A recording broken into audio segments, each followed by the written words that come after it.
Hello, everyone. Welcome to Zen and Fanfics. Today we are featuring What If Deku Becomes Green? Kitsune? The story is written by Silva 321 on Wattpad. Before we start, please like and subscribe for more content. Now let's dive into the story. Izuku POV. I felt an immense pain as my father used his quirk, fire breath, on me. All I could do was keep myself as close to the wall of the basement as I could, trying to hold in my screams. But as Hisashi made the flames even hotter, I couldn't help but scream. I screamed until I felt like I was gonna lose my voice, and when my father stopped the flames, I crept to the most faraway corner of the big room, sighing in relief when I felt the cold stone press against my burn wounds. As I was busy with checking my back on second-degree burns, I didn't hear Hisashi coming until the moment a slap was heard, and I felt my face burn where he had hit me. He dragged me to an old little box in the opposite side of the chamber, and gestured for me to get in. Wordlessly I get in, only to be met with thick and utter darkness. This wasn't the first time I had to get in the Kitsune, as I called it in my mind, but it certainly was the first time I felt him lift the box up, and a few moments later, I felt him tying the Kitsune with something. Ropes, I guess. Then he let the box hang, and before I knew it, I was hanging upside down from the ceiling in the Kitsune. I was terrified. The last thing I heard him say before he walked up the stairs was, "And keep quiet, you brat. I have visitors coming over." My best guess is that it lasted 3 to 4 hours, and I was beginning to feel numb. I really didn't like the Kitsune or any dark room at all. In the beginning, I would always have to mule my scared sobs so that I didn't disturb my father. The punishment would be much more than just some second-degree burns. I knew that all too well. For the past few years, the numbness that takes over when I'm supposed to feel scared or in pain, or when I'm supposed to feel anything at all, is coming quicker and quicker. I like it when I'm numb. I can't feel any pain. It's as if there's a thick wall that blocks out all of the feelings. And although that meant I didn't feel happiness as well, I didn't mind all too much. After all, what was there left for me to be happy about? Time skip of 2 years, Izuku is now 8. The abuse hadn't gone away. If anything, it only became worse. And it also didn't help that Kakin, my childhood best friend, beat me up every day after school. The teachers didn't seem to care. And of course, my stupid father didn't either. Actually, the reason that he still bullied me was because of my father. After I manifested my quirk, he put some sort of quirk suppressing drag in my system, and now everyone still thinks he doesn't have a quirk. Lucy, no, watch out. I was on my way home after a particularly extreme session of beatings that I heard the shout. I was numb, which seemed to happen nonstop by now. But when I heard the desperation of that voice, I looked back, worry in my eyes. Guess the only feelings I didn't lose were my caringness towards others. I looked back to see a little girl running while laughing to a man behind her. That's the father, I guess. I see that she isn't looking where she's headed to and is about to run straight into a villain when she sees the tension and worry in her father's voice and eyes. A confused expression was still forming on her face when the villain noticed her and gets ready to attack her. I don't know when I came into action. All I know is that suddenly I rushed forward to the little girl. What do I do now? Then I remember page 27 in Notebook 3. When you don't know your opponent, it's almost always safe to go for the vitals. The eyes mostly are the most important part of the orientation, so without it, most let go of the hostage. It was something All Might said in one of his interviews. I reached down for some sand and throwed it right at the villain's face. At the same time, I grab the girl and sprint back to her father, who I see standing with phone in the hand, probably warning the police. I gave the girl back to her father, who looked me relieved in the eyes before he went back to the conversation with the police about where they were. I turned around to see the villain looking angrily at me. Then, suddenly, without any warning signs, he jumps in the air, ready to kick me. I dodge, my reflexes surprising good after years of trying to dodge my father's attacks. But I didn't see the next blow coming as I get beaten to the ground, not because of the pain I don't feel, but because he hit Me on the back of my head, near my temples, which causes me to black out. The last thing I see is a worried little girl bending over me, as if trying to see if I'm okay. I open my eyes, only to close them up again immediately due to the blinding light. I open them again, and this time the light isn't so HRD on my eyes anymore. I was still taking in the fact that I was apparently in a hospital when a nurse comes walking in with a full meal in her hands. She sat down and began talking. "Oh, you're awake. That's good to see. You're all over the news. The boy who rescued a little girl from a dangerous villain. You're going to make a good hero one day, kid. Oh, and your father is here too. He said he wanted to take you home as soon as possible, so once I'm done checking up on you, you're ready to go." Sound good? I feel a little drop of fear by the mention of my father before my numbness closes in. "Yeah, thanks for the care. No problem."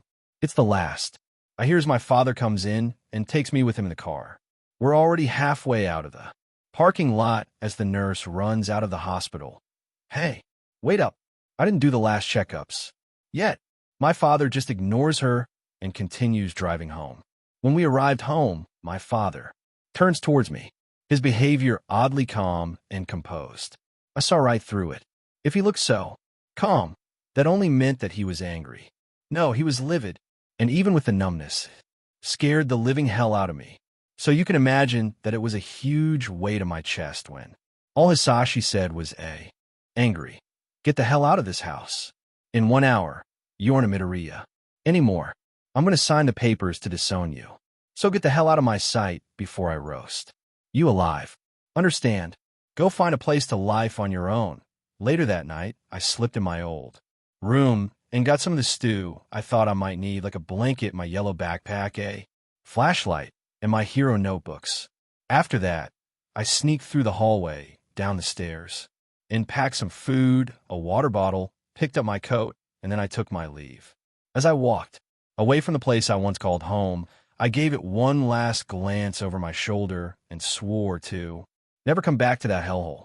Third POV. Izuku walked the whole night through the city, searching for a good place to stay. He is planning on just settling in a dark alleyway, when suddenly he remembers that there he could also go to the Dagoba Municipal Beach Park. And in this story, Izuku doesn't get one for all, so the beach also doesn't get cleaned. He walks to the trash dump place and gets to work.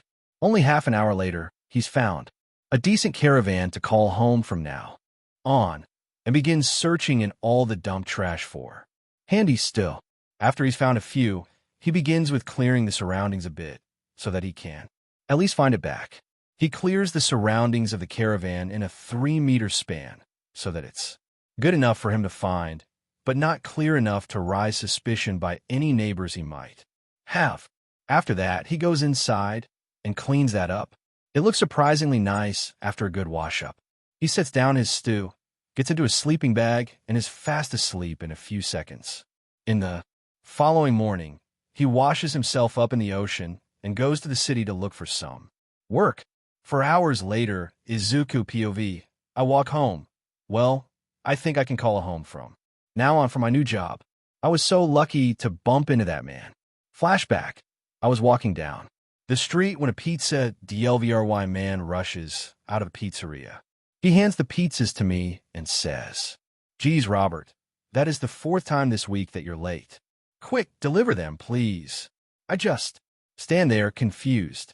"Sir, who is Robert, and why are you handing me those pizzas?" The man gasps and quickly made his way to me, which made me flinch.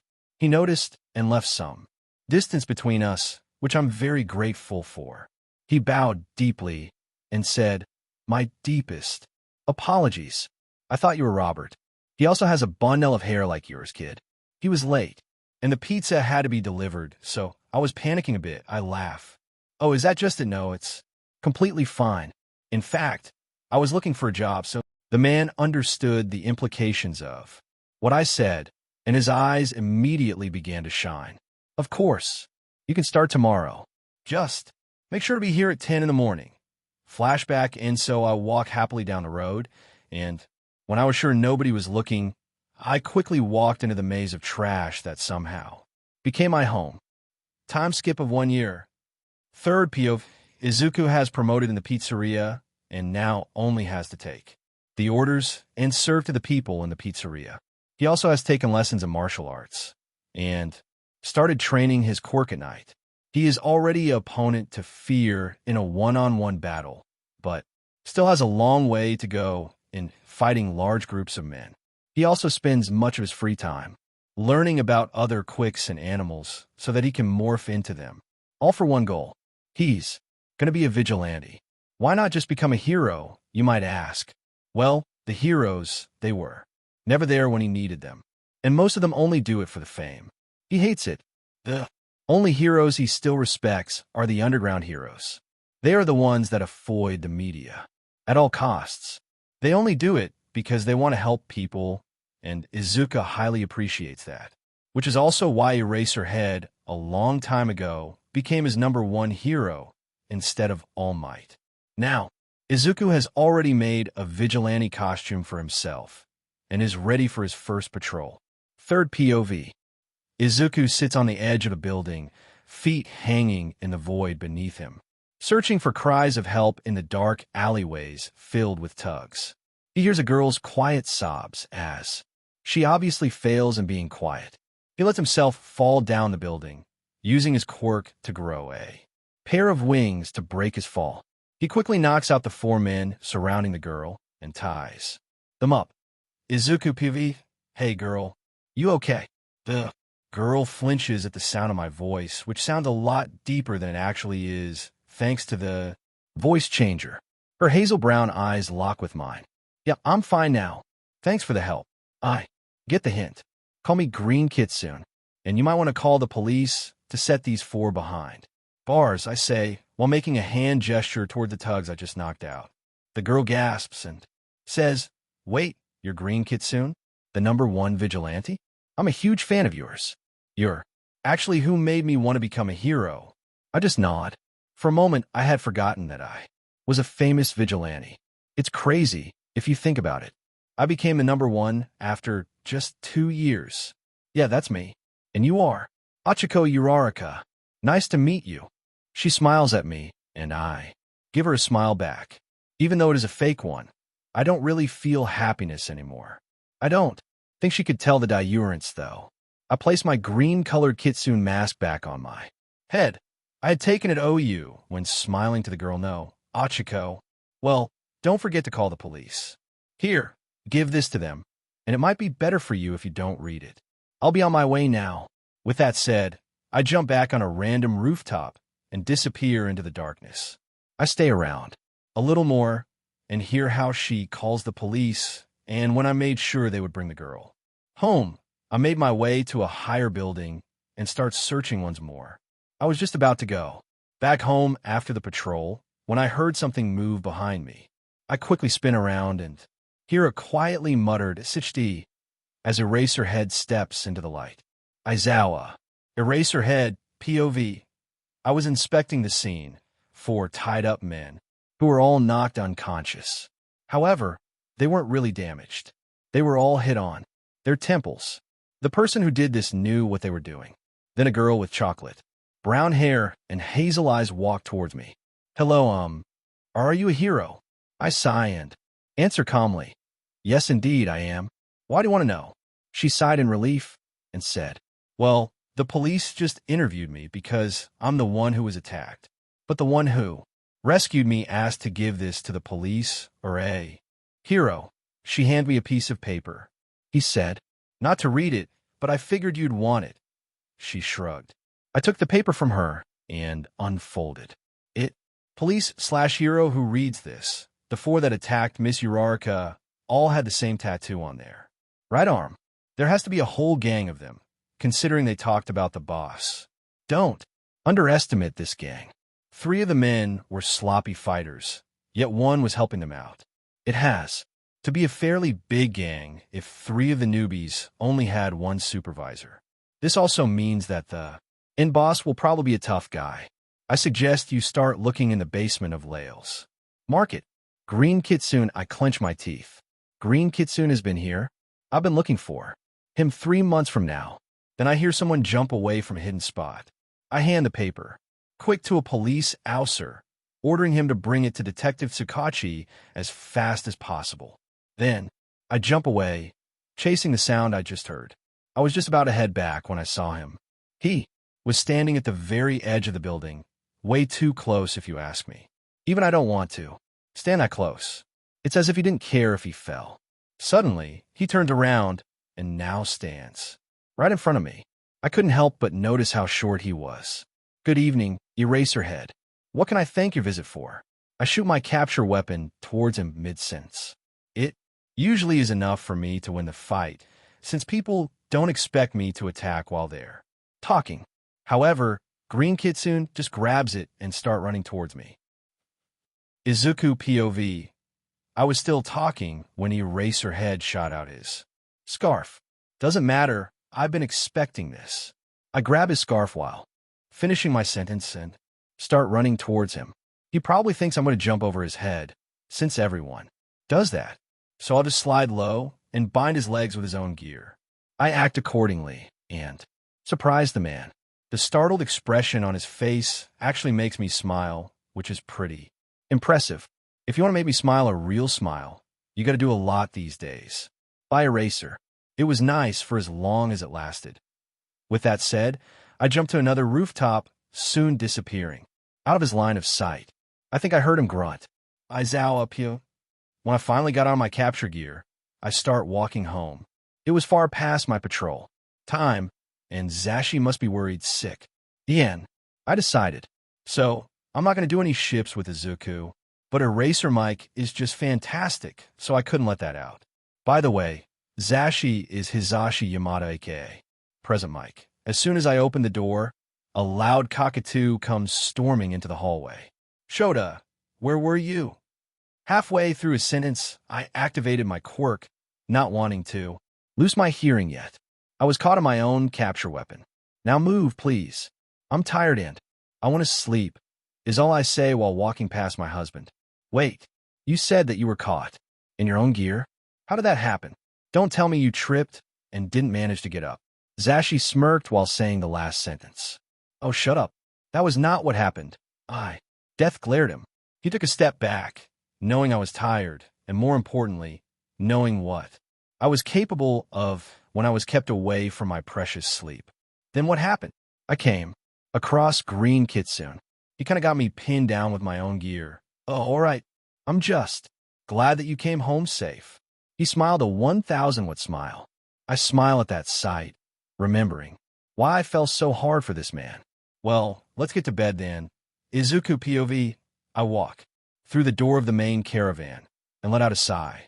It would be problematic if a hero found out my identity. I lay down on the bed I found in the beach. Almost everything I have is trash.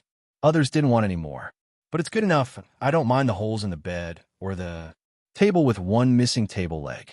With a sigh, I close my eyes and go to the familiar course of pictures and memories that I call dreams. It isn't really a dreamland, though. It could be better described as nightmares than as dreams. Every time I go there, I'm bombarded by memories of my childhood. More specifically, the 2 years of abuse I endured. I don't think 4 years is much, but it still gets me in my sleep. I think that's the only time that I'm not numb. When I sleep. When I sleep, I would always cry and pray for it to stop. I would remember the pain father put me through, all the burns, all the stab wounds, all the impacts of the WHB father used. I would remember the fear I felt in the beginning when he put me in the koan. Would relive my sadness.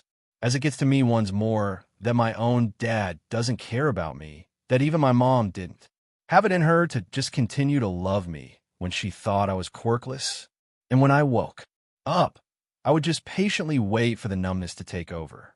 And then a new day began. Okay, I'm going to stop now. I'm feeling kind of bad writing this. Hisashi POV. I was getting pizza at a local pizzeria when one of the servers looked me into the eyes, a confused look in his face. "What's wrong, kid?" I asked. He seems to hesitate, as if deciding if it was a good idea to tell me. Then he looks at me and says, You're the pro hero present, Mike, isn't it? Your patrol area and agency are almost at the other side of town. What are you doing here? I'd almost think you were on an undercover mission, since you don't have your hair up in that signature. Look, wow.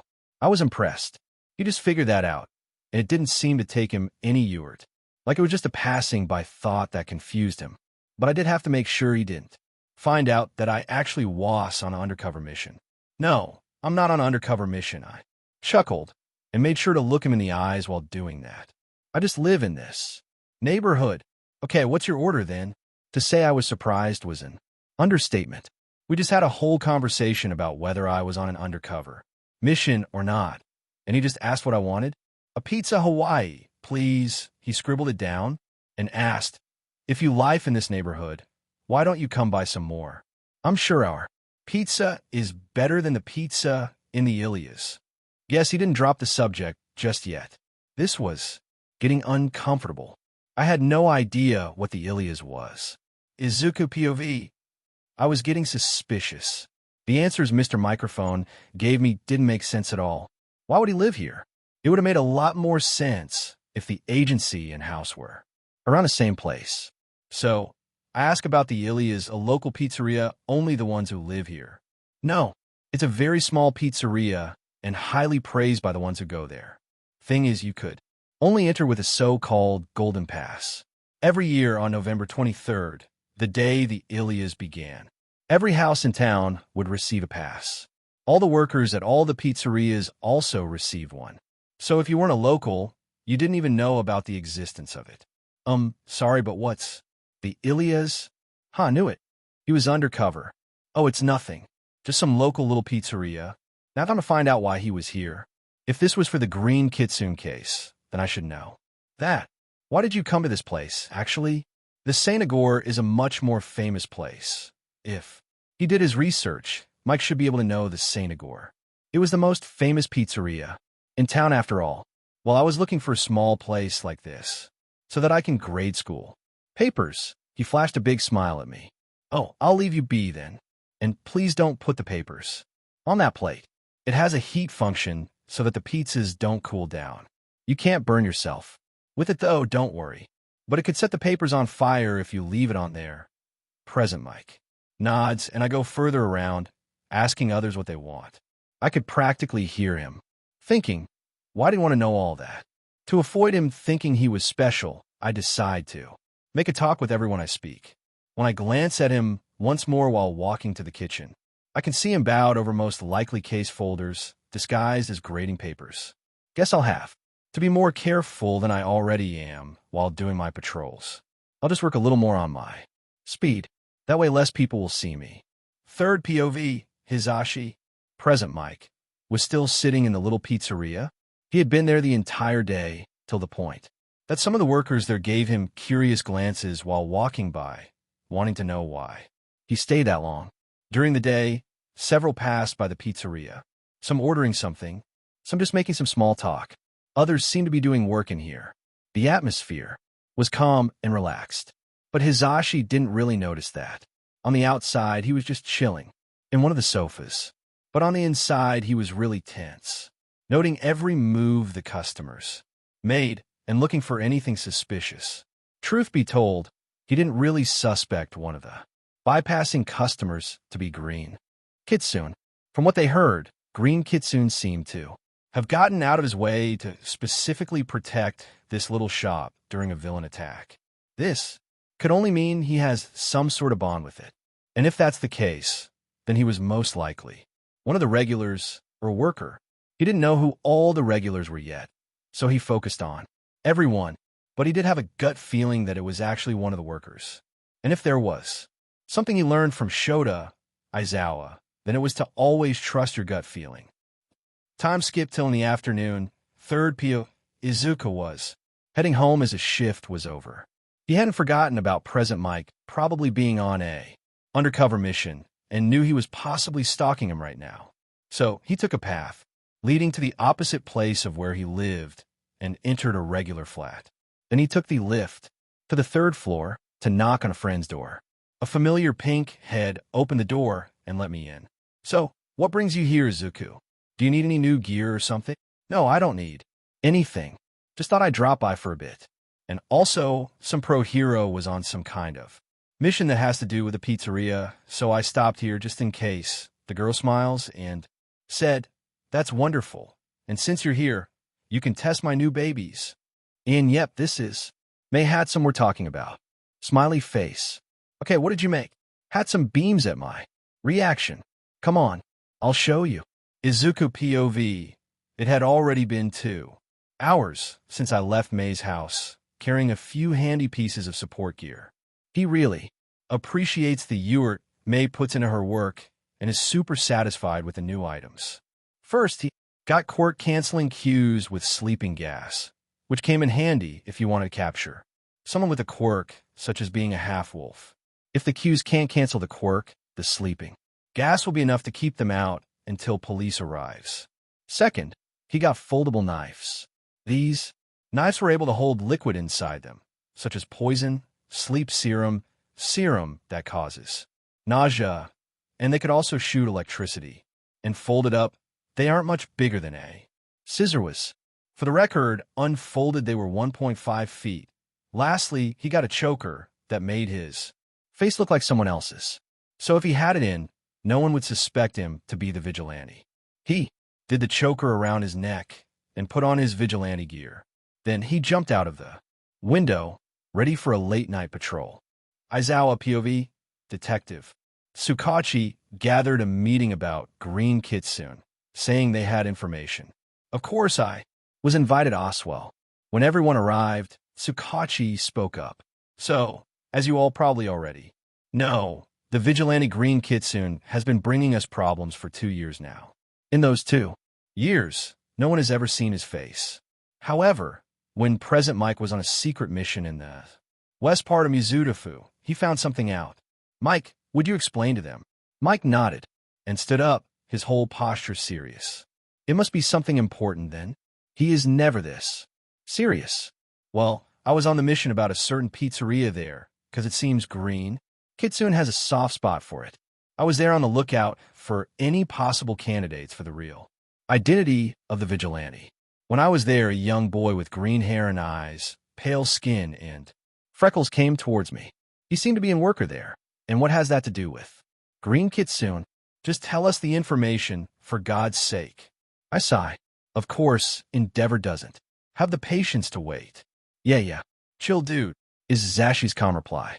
Anyway, he seemed to have figured out I was on an undercover mission as soon as I stepped into the shop. Just because my hair was down, my agency at the other side of town, and the pizzeria being a tiny shop nobody but the locals notices.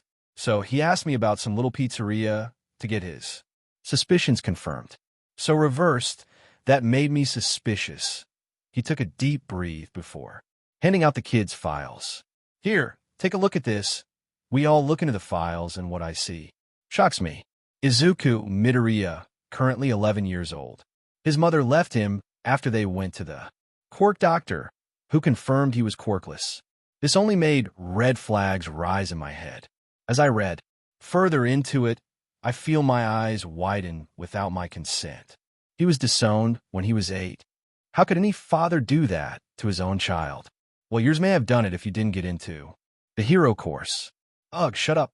This isn't about me. This is about the child. I shake my head and read further. So apparently, his dad moved with his mother after a little while. I don't think the kid is still with him, though.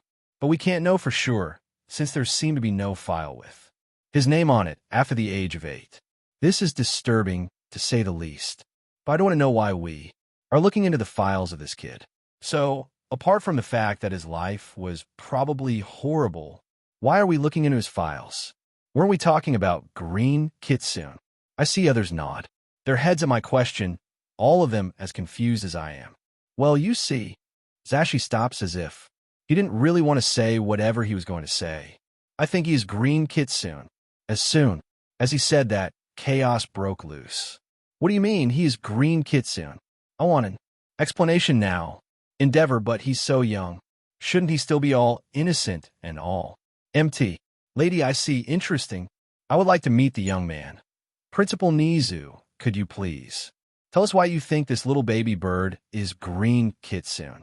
Hawks, could you all please shut up? I'm working on something. Power loader. I say we rescue young Midoriya from whatever caused him to become a vigilante. Oh my geez, I feel like I'm taking care of little children.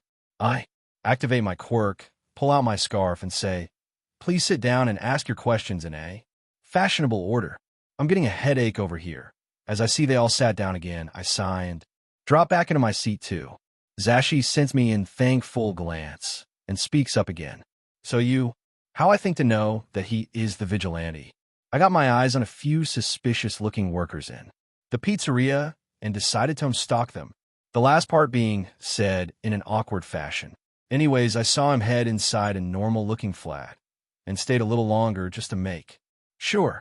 Just when I was planning on going back, he emerged from the door, a few strange-looking pieces of technology in his hands. I followed him all the way to Dagoba Beach, where he seemed to have made a home for himself. He walked in, and after a good 2 hours of waiting, someone dressed like Green Kitsune sneaks from the back door. So yeah, I have all the reason to believe he is Green Kitsune, or has at least a connection with him. Everyone is visibly taken back by his words, and in thick silence fills the room as everyone present thinks about this. It's a whole diurance with the chaos just a few minutes ago, but somehow much more unsettling. Finally, Tsukachi speaks up again. W, now that that's taken care of, we should make a plan to confirm this theory and figure out a plan of action. The following 1.5 hours are spent making diurine plans for each situation and discussing our roles in it. When we're finally done, the sun is already setting, lighting the world in a flame like orange-red. As Hizashi and are heading back home, both lost in our thoughts, I can't help but wonder what this kid has been through to make him lose hope on the hero system so bad that he took the lead and became a vigilante. Without me realizing, we were already standing in front of the door of our share apartment. Hey, go and get some rest, okay? I'll patrol for you tonight. My husband's worried voices shakes me from the thoughts circling in my head. All right, be safe, is all I say before walking in. Love you, Zashi. Love you too, Sho. Izuku, it has been a week since I saw presentation Mike in the pizzeria, but ever since then the pros I encounter seem to have doubled. It's like they're trying to find me, rather than that they cross paths with me by accident. Of course, I suspected that Mr. Microphone found out my identity, which is why I'm currently using the choker May made. I'm planning on showing my fake face to a civilian I rescued when I know there is at least one pro hero around. I sigh and turn my focus back to the case I'm currently working on. It's about some criminal group named the Shy Hasaikai, and I suspect them to be experimenting with a little girl they hold captive in their base. That someone would be willing to do that to such a little kid, it's disgusting, to say the least. Anyhow, I plan on infiltrating their system by changing into one of the guys I got intel on and send the information I get to my own hacking system. It's a system built to resist any hacking I build myself. I may be bad with inventing, but nobody beats me when it comes to hacking. I know down some more information about Hari. I don't know if that is his real name, but I mean that guy that cares for Eri. You'll know who I'm talking about if you read the manga/watch the anime, the one I'm going to pretend to be and decide to leave it for now. I close my laptop and stand up. I stretch for a bit and then put on my vigilante outfit. As I put on my mask, I walk out of the sleeping caravan and sneak out of the trashy beach. Later that night, I stand on the edge of a tall building and gave myself a sense-enhancing quirk so I could enhance my hearing and hear if someone needed help. Suddenly, a scream reached my ears. I quickly jump at the building and race towards the sound. Aizawa POV a little. Before Izuku heard the scream, everyone was in their places, hidden by the shadows of the alleyway. Namuri, Midnight, was lying on the ground, partly SDRPPD, while a few actors who volunteered for the job acted like they wanted to RPE. Midnight. Good, the trap is set. Now to wait for Green Kitsune to show up. Namuri let out a scream and then acted like she was knocked out. The actors got the sign and started the scene. Barely 3 minutes later, Green Kitsune shows up. He stands before Namuri and had all of the actors tied up in no time. He then turns towards her and checks if she's okay. Namuri is in normal street clothes, and it seems like he hadn't recognized her yet. But by the way, he suddenly tenses. I think he's figured it out. I shout now and jump out my hiding spot. Behind me, I hear others follow. I don't mind them and send my capture scarf towards the vigilante in front of me. He dodges and jumps away towards a bigger area. I know he's very quick, but we brought a whole lot of lunge distant fighters. Izuku POV. I tied away the rapers and checked the woman on injuries.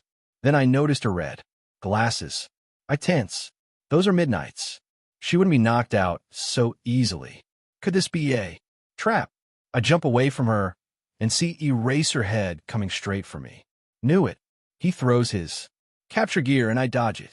I jump away from the alleyway, not wanting to be in a small fighting area, as they probably have a lot of long-distance fighters tagged along. I see a considerable, large group of pros approaching. Whoa, they really wanted to catch me, didn't they?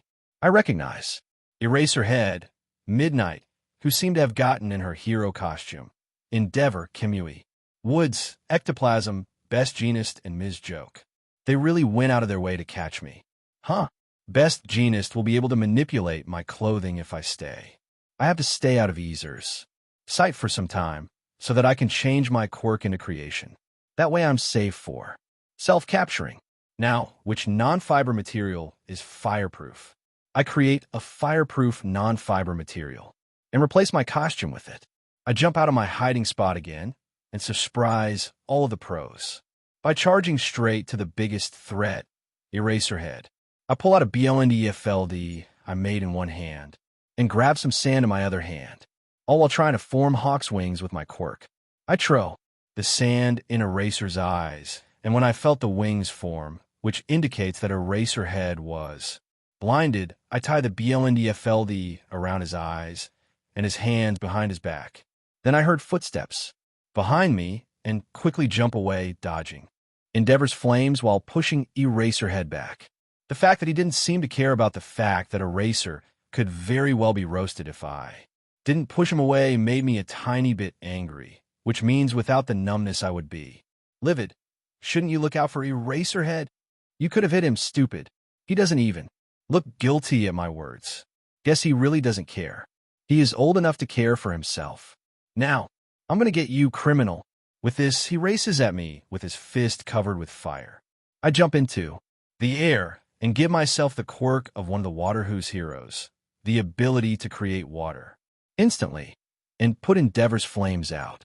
Then I have to quickly dodge as Kimui Woods tries to capture me and almost bump into Ectoplasm and Best Jeanist. We get into hand-on-hand combat, which I'm far superior than Best Jeanist, even while still dodging attacks from Kamui and Endeavor. I have him out of the game fairly quickly. Ectoplasm just makes a bunch of himselves and hides within the crowd. I just get myself Eraser's quirk, and when I see the true Ectoplasm, the others disappear. Suddenly, I feel my hawk wings disappear and look back to see that Ms. Joke has freed Eraser from the BLNDFLD. His hands are untied too. He does seem to still have a little bit of sand in his eyes, but now that he is back in the game, I don't stand as much chance anymore. Ectoplasm makes again a whole bunch of copies, and then everyone except for Midnight, the copies, and of course Eraserhead disappear. It takes me a moment to get what's happening, but when I get it, it's already too late. Eraser has my quirk disabled, so when the copies surround me and start closing the circle, I can only defend myself with my daggers and bow style. Even though I can hold them OU pretty well, I know that I won't be able to do this forever. I have to get away, but now the big area is in their benefit. I don't have anything to jump to, and going up would only get me in a disadvantage, as Eraser could just get me with his capture gear. I was just redirecting an abnormally heavy blow to the face, which distracted me. When I felt something wrap around me, I recognize it as Eraser's capture gear and try to cut the scarf-like weapon. As I was doing so, I didn't notice that Midnight was walking up to me until she used her quirk and said, "Thanks for rescuing me back there. Go take a nap. You deserve it." The last thing I remembered was getting cued with core-canceling cues and being carried away by Eraserhead. Aizawa POV. I hold the asleep body of green Kitsune in my hands. Looking down on him, he looks so small, so fragile. He's also very light for his age. Or, at least the assumed age. We bring him to the police station, and they put core-canceling Inkus around him. After that, me and Namuri stay to report about the fight while the rest leaves. So you're saying that this person, who is probably still a minor, managed to put you out of the fight in the first 5 minutes, after which it took you 15 minutes to regain your sight after that. In the meantime, he protected you from Endeavor's flames, escaped Kamui Wood's special move, outbalanced ectoplasm and best genist in a 2-against-1 hand-on-hand combat, while evading Endeavor, and held his own against 35 copies of ectoplasm before you captured him, and Midnight put him to sleep. Sakachi said, his eyes wide from my best guess surprisement. Yeah, if you put it that way, then that's exactly what happened. It's a bit shameful, though, Namuri said, scratching the back of her neck. Oh well, it doesn't matter now. Let's see the face behind that Kitsune mask now. I want to go home to sleep, I say. Not because I actually am sleepy, but just because I'm curious. Right, we have to confirm who it is, Sakachi agreed. With me, we walk to the still, snoozing figure on the couch, and I raise my hand to take of the mask, only to be stopped by several complicated knots. I sigh and get to work. After a good 15 minutes, I'm finally done and take of the mask. What we see is something nobody expected. I think I expected to see green eyes and freckles on a pale skin. What we were met with, however, was the face of a male with olive-colored skin and a tiny beard. Just as we were being confused, he began to wake up. Izuku POV. I woke up when Eraserhead was untying my mask. I decided to act like I was asleep so that when I wake up, I can instantly act like the man I look like right now. I feel the mask being put away and ignore the urge to get it back. That's for later. I also feel pressure on my wrists, so I'm guessing that I have core-canceling Hinkus. A whole lot of my daggers are also removed, but I'm pretty sure the foldable ones in my pocket aren't. Just in case the cues aren't core-canceling, I concentrate on making my hands the paws of a kitten and prepare to pull out my daggers. When nothing happens, I sigh. Guess we'll be doing things the hard way. I dislocate my thumbs and pull my hands out of the cues. As soon as possible, I pull out the box-like knives. I choose one with core-canceling serum and one who is smaller than the other and far more sharper. I know Midnight can't use her quirk around the two other males, and Sakachi may be a detective, but he can't do much against me. He can alert the police station, though. Right now, that is the biggest threat. I think Eraser realized what I was doing when I headed straight for Sakachi and sent his scarf thingy towards me. Of course, I already thought he would do that, so I let me, Sakachi, and Eraser stay on one line of sight. I'm the only one who sees both. So, when I jumped out of the way, he didn't have enough time to stop before the scarf hit Sakachi. Now, with Sakachi out of the way, I turn towards Eraser.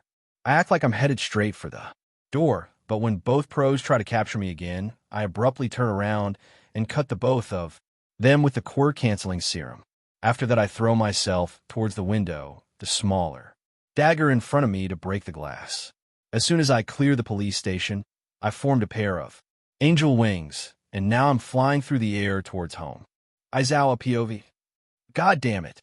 We were so close. And how the F did he throw himself out of a bulletproof window? And how in heaven's name did he predict all our moves and come up with counter moves all in the second he wakes up? I swear I'm getting a huge headache because of this. WL, at least we know his face now. I think we should just search the system for anyone who looks like him. And of course, Sakachi just begins to plan another way to get him. I envy that mind of him. Yeah, we could do that, or we just try and see if we can get more information about Izuku, which could possibly lead to green Kitsune. Namuri adds in. You two figured out. I'm going to continue my patrol. I grumph as they look me expectant in the eyes and activate my quirk so that... Wait, why can't I activate my quirk? Takachi pivot. Aizawa glared at us like he wanted us to go to hell or something, but suddenly he frowned his eyebrows and looked super confused. What's wrong, Aizawa said. He looked at me, confused, and replies with, I was trying to use my quirk on you, but it didn't activate. Like I was using my quirk on myself or something. This gets me confused. I activate my quirk and ask him, could you please state something for me? I'm going to try if my quirk still works. He nods, and then says something incredibly random. Cats are gods, and Koei is a holy drink. Don't argue with me about that. True, in Aizawa's opinion, the answer rings in my head. My quirk still works. Why don't you try it, Kiyama-san? Sure. She shrugs and rips the cloth on her shoulder away. Nothing happens. Okay, I'm guessing this is Green Kitsune's doing, but how did he do it? Both the pros shrug and start to check each other on anything special. Hey, you have a small cut on your arm. They say perfectly in sync. I laugh at it. It shows the deep going friendship they've had since high school days. But seriously, could this cut be the reason we don't have UR quirks anymore? Aizawa says, as calm as always. I just hope they do come back. After some time, I would be annoying to fight against people with strong quirks without being able to level the playing field. Kiyama groaned and said, yeah, it wouldn't be handy, to say the least. Just forget it, I'm going to go home. See y'all next time, Namiri, Sakachi. Aizawa. They turned away and walked out of the door, only to rush in again with a note. I already read it. Bye. And with that, he's gone. Curious about the note, I grab it and start reading. Surprise, I gave it to Namiri. This is what the note said. The reason Midnight and Eraserhead can't use their quirks are secret. What I can tell you, though, is that the UECT will wear OU tomorrow morning at 9:16 in the morning. Till then, every attempt to use your quirk will result in doubling the backlashes of your quirk when you are able to use it again. Please do consider continuing to patrol. A hero shouldn't be very burdened by the loss of a quirk. Especially Eraserhead is already good in hand-to-hand, which is just more evidence on my point. One shouldn't rely on a quirk as much as modern people do. Green Kitsune Kiyama let out a squeal and said, I can't believe I'm getting such good advice from a vigilante. Life can be unfair sometimes. Aizawa POV. I still go on patrol that night, but due to the lack of quirk, I'm getting injured a lot more. Green Kitsune was right. Modern people rely far too much on their quirk. Even I feel it when I can't use my quirk anymore. I sigh as I jump on the roof of the apartment me and Zashi share. I land before the door and open it as I walk in with a sleepy face. I really just want to sleep right now. I walk into the bedroom and see that Zashi is still awake. Hey, Zashi, why are you still awake? I ask. I was waiting for you. Of course I was. You were out late, and Hizashi silenced as he sees my injuries. Hey, you alright? You seem a lot more hurt than you usually are. Did something happen? He asks worriedly. I hide a small smile. By the sight of him quiet, he only lets the facade fall in this house. Yeah, totally fine. Just had my quirk dysfunctioning. Nothing much, I say, gesturing vaguely in the air. You had your quirk dysfunctioning. How did that happen? I rub my temples and groan. Zashi, I love you, but for F's sake, please shut up. I'm having a terrible headache right about now. Oh, so you want to play it that way? Well, I can too. Zashi happily teased me. If you didn't come back late, I wouldn't have stayed up. If I didn't come home late, you wouldn't be asleep yet, you idiot, is my reply. Well, maybe if you didn't get injured, I would have got you a kitten. I tense and quietly cursed Zashi under my breath. He knew how bad I wanted a kitten. How could he use that? Against me? Fine, you win. I pout, and I see him squealing about it. But he composes himself and asks but seriously, what did you mean by my quirk was dysfunctioning? I sigh. It's nothing, really. You know, we had Green Kitsune captured earlier this night. Hizashi gasps, but then seems to realize something. Had? Where is he now, then? Yeah, that's where it all goes. Downhill. I pinched the bridge of my nose in annoyance. I'll explain it to you, just don't interrupt. Me. After that, I told him everything that happened just roughly 4 hours ago, and he looks me, shocked in the eye. Well, that certainly is interesting, but at least we know his face. Now, I sigh. Zashi's never going to learn that you don't shout at 3 in the morning. Looking up to his cheerful face, I say, sleeping time. And no, I ain't attending to those wounds. At the end of the sentence, the eating grin had spread across my face. Zashi just sighed, and we both make our way towards the blankets. This sure had been an eventful night. Izuku POV. I walk light food on top of the rooftops, deciding that I should finish my patrol after being captured by the police force. After I stop, roughly 3 robberies, 2 attempted murders, 12 low-life tugs, and 7 gangs, I think that it's time to go back home. I stealth my way towards an deserted alley and put my camouflage glove on.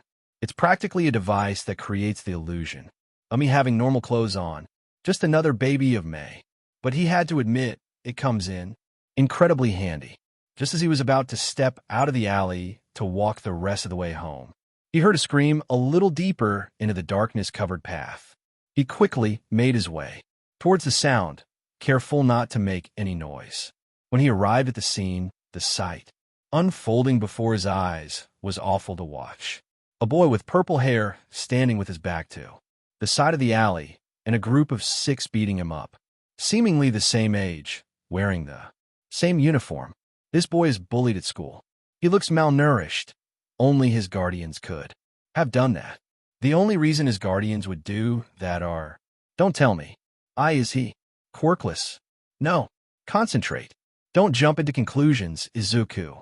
He could also have a villainous quirk. Whatever. Let's first help the boy out. I have to be careful. Right now I'm Izuku Midoriya, a small boy who is smart, yet doesn't have any fighting experience. Yes, good. Now go handle it. Hey, what are you doing to him? You can't just go and beat people up. I can call the police about this, you know. While saying that, I make my way through the 6 boys and stand in front of the purple guy. Yen. And no, I wasn't referring to FNAF, sad face. The boys just snickered. Do you have any idea of who you're defending? It's brave to step up to us like that, but you really shouldn't defend him. That was probably the leader speaking there. And why would that be? I just see someone who is getting beat up by 6 people. That isn't very fair now, is it? The boys just growled. Then the same guy who just spoke speaks up again. Hey, brat, tell your quirk to him. I bet he wouldn't want to be in a 10-feet span from you after that. He smicks evilly and gestures for the boy to hurry up. The boy looks utterly defeated to his feet and whispers, barely audible, my quick is called brainwashing. I can control people if they respond. To me, I was quiet for a few seconds, and the boy just fiddled with his hands, as if he was waiting for something. It was all so hilarious that the numbness seemed to disappear for a second or 2, and I hear myself break out in laughter. Everyone was surprised by my action, myself included. The leader speaks up once again. What's so funny? But you were just laughing at how pathetic the boy was, I suppose. Shinso Pavi. That boy, the boy that had just stood there defending me from my classmates, was laughing at me. I suppose it's only normal, given the nature of my quirk. He wasn't the first one to turn against me, and probably won't be the last either. So why did it hurt so much this time? Maybe it was because he looked so innocent, so sweet. What's so funny?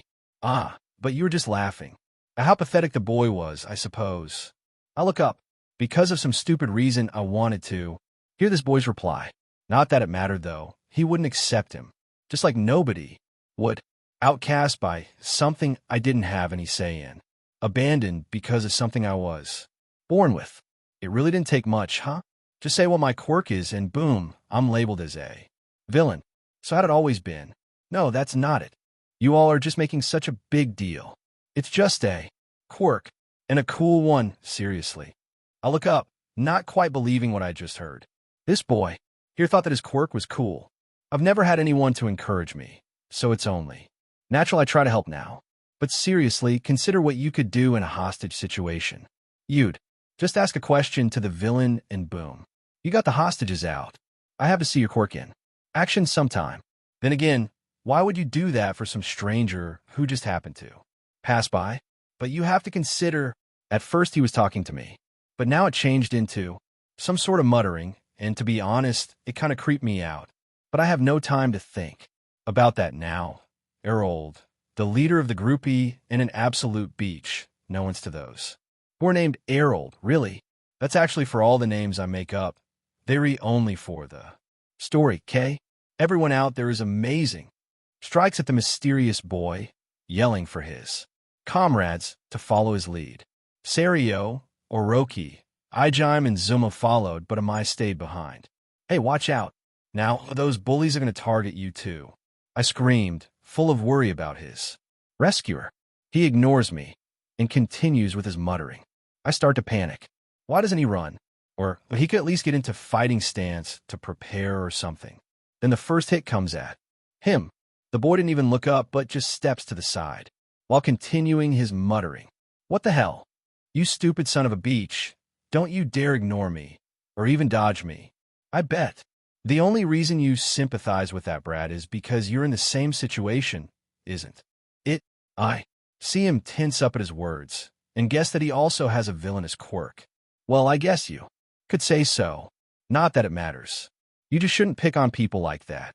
While the first part was said very quietly, he spoke louder and louder, nearing the end of the sentence. A fierce confidence in his eyes. I wish I was like him. So much longing, confidence, and leadership. Oh, and your fighting sucks, so it's no wonder I could dodge it. Assholes. At this, the groupie started charging at him, but he dodges most of them with surprising ease. A minority of the punches and kicks, however, does hit. He keeps dodging them for a while, till I sense a change in him. He's losing patience, and from my knowledge, that's never a good thing. He stops dodging them and start blocking the hits full on. I could see my classmates' shock and confusion about this, cause nobody's ever stood up to them. Then the boy goes in the wincive. With a few good aimed hits, Zumu and Serio are out. Then he turns around, blocks the punches of Ijime and Orochi, and hits them on the pressure point in their neck, rendering the unconscious Erold, now alone as Amai, actually only stays with the group, so he can tend the wounds of the hurt ones after, takes a step back. Not even 5 seconds later, Erold is out as a dimmed light. Hey, are you all right? You can go with me if you want, so I can tend your wounds. The boy approaches me before pulling back his hood, revealing a forest green mop of hair. My name is Izuku. What's yours? Hitoshi Shinso. Why didn't you tell me your last name? I asked as I was rather suspicious of someone who didn't tell their whole name. But he did save me, so I wasn't that strict about it. WLT, that's a very long story. He stares up into space as he says that, and I immediately feel bad for bringing it up. It looks like he's had a rough past from what I can tell. Oh, I'm sorry for bringing it up. You don't have to answer if you don't feel comfortable with it. And thanks for saving me earlier. Izuku just nods his head and replies with a simple, no problem, and you can come over if you'd like. I do have to call your parents then. I tense, and from a sudden wariness in his eyes, he's noticed it. He sighs and says, let's go to your house. I want to speak to your parents about the bullies. I nod my head a bit nervous, and he sighs once again. I know a vigilante that might be able to help in your situation, so don't worry. I'll help with the bullies. Goodness, I thought he found out about my parents. If they were listening through that tracker, my beating toning would probably be so much more painful. Hey, Shinso, you all right? You spaced out for a little there. I get pulled back into reality. Yeah, everything's fine. Just thinking that's all. As we walk toward my house, I can't really call it home anymore, can I? We do so in a comfortable silence. Nonetheless, I'm pretty sure there's more. Up to this Izuku than he told me. Izuku POV, that Shinso boy most definitely got abused at home, but by the way his shoulders tensed up every time I mention me helping him. I'm guessing they have a way to spy on him and punish him if he says anything. Well, I'll just be very cautious then. We arrive at his home, and he looks me nervous in the eyes before knocking on the door. He is obviously scared out of his mind, but for his sake I act like I don't notice. Then the door opens to reveal a grumpy man with the exact same purple hair and lilac eyes, even though his ones are ice cold, very unlike Shinsu's warm ones. They pin Shinsu down right where he is standing, and he flinches under the freezing stare. Suddenly I feel a wave of protectiveness overflow me, and I want to go stand in between the two to protect Shinsu from the glare. What is wrong with me? I know I shouldn't do that. It'll just get him in more trouble. Oh, Hitoshi, there you are. We were starting to think you wanted to run away from home. Or something. It really worried us, you know? Yeah, sure. As if they'd worry about his health. But they were just scared he'd go to the police. It's also painfully obvious that they're acting. Do they really think that is the tone you use when you're worried? Stupid. I look back at Shinsu and shoot a smile at him. It isn't a real one, but it has to do. At the look in his eyes, I can see he saw right through it, though. I'm guessing that this is your father. You can handle it by yourself. From here, am I right? He just nods and looks back at his father. WL by Hito. See you at school tomorrow. And don't forget to bring those photos for the anti-abuse project, all right? We can just meet at the school's backyard before classes start. See you then. I really hope he gets the clue. If he showed up before school starts and let me make photos of the abuse, that would be a great help. And I also hope that his father now no longer suspect me to be a spy or something. I walk back home, and as I'm just a few blocks away from the beach where I live, I feel a presence behind me. I continue walking in the same relaxed manner, but walk down a road towards a nearby cafe named Saidoku Inn. This actually means sapphire or jacinth in Japanese. I think you'll get why I chose this name soon. And walk in. It has always been my favorite cafe, as its name honored the cafe's origins. The story is that the one who established Saijoku had two very unique eyes, one in the color of a sapphire and one in the color of a jacinth. Due to her blue and orange-colored eyes, she got bullied, but she didn't break.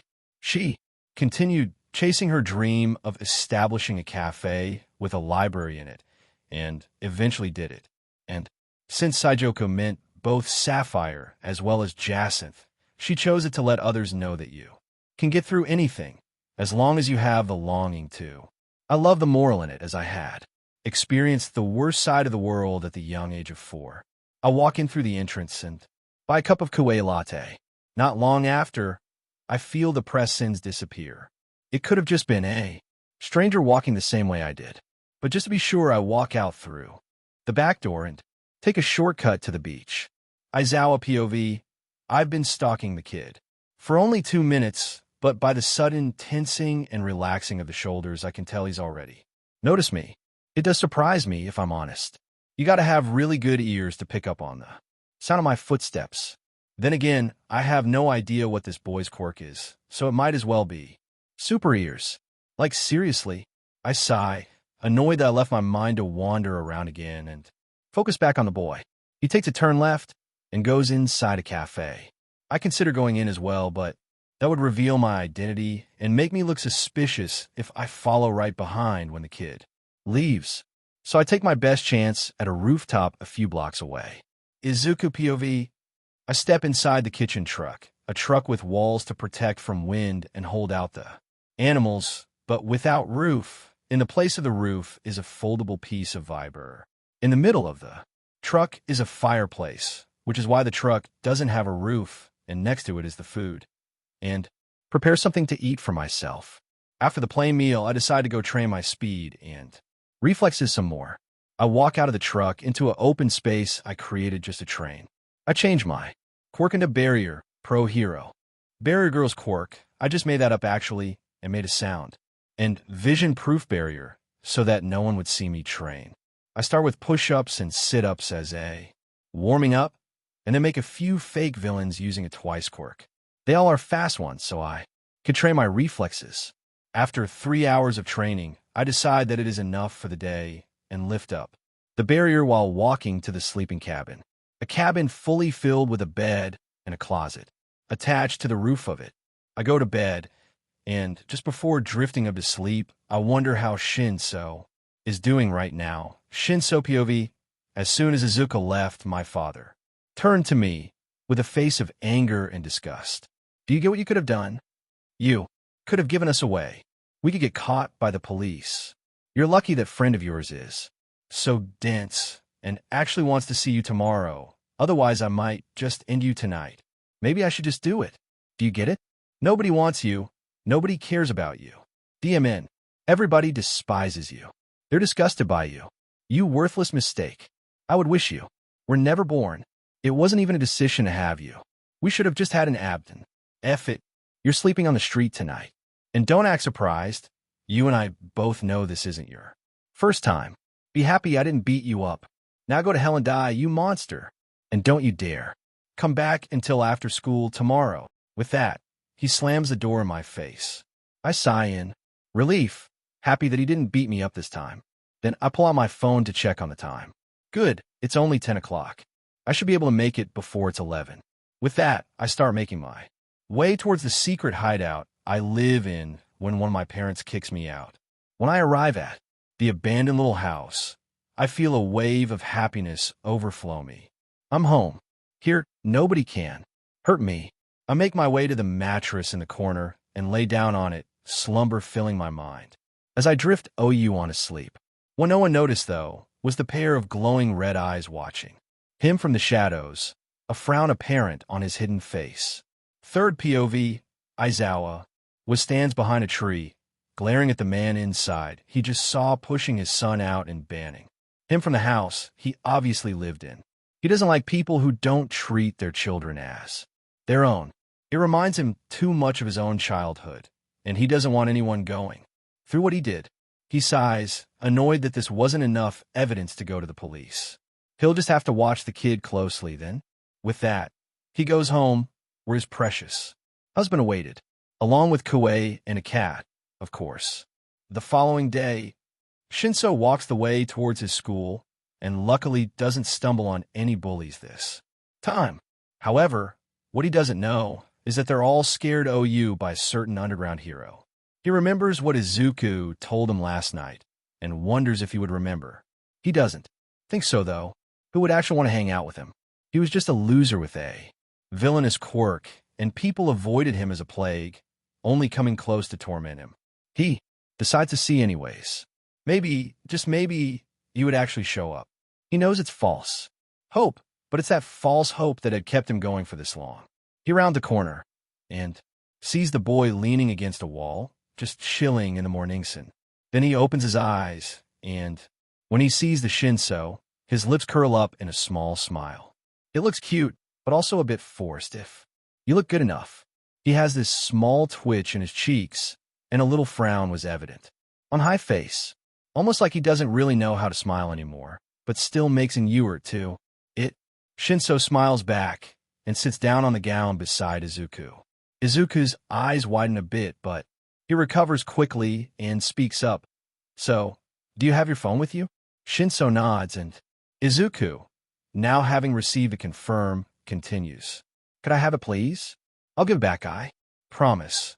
He says that in such a dangerous manner that Eraserhead, the hero currently stalking both Shinso and the boy for the green Kitsune case, has the urge to jump out of his hiding spot and defend the boy.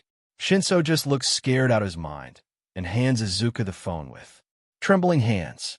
Once Izuku had it, he grinned devilish and shattered the phone by standing on it. Shinso is just about to have a little mental breakdown on the inside when Izuku suddenly sighs. Both the pro hero and Shinso look at him with a confused look, even though nobody sees erasers.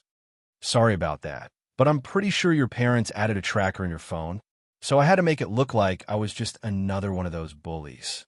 Otherwise, they might get suspicious. Don't worry, I can fix your phone, and none of the stew you had will be gone. I made Sue of that much. While speaking, he kept a monotone tone and a blank look on his face. Shinso doesn't really bother about it, but it makes Eraserhead very uncomfortable. All right, then, but why did you have to break it? Shinso asks. I'm not dense, Shinso. I noticed your behavior with your father. I think you're abused and neglected at home, so I wanted to help you out. But just in case I'm wrong, or I can't help, I made it so that no one else knows. It was a logical ruse. Eraserhead is concerned about Shinsu's home life, but hearing a stranger use his favorite excuse brings a SHD-eating grin onto his face. I'm totally agreeing with this kid. Logical ruse. Power.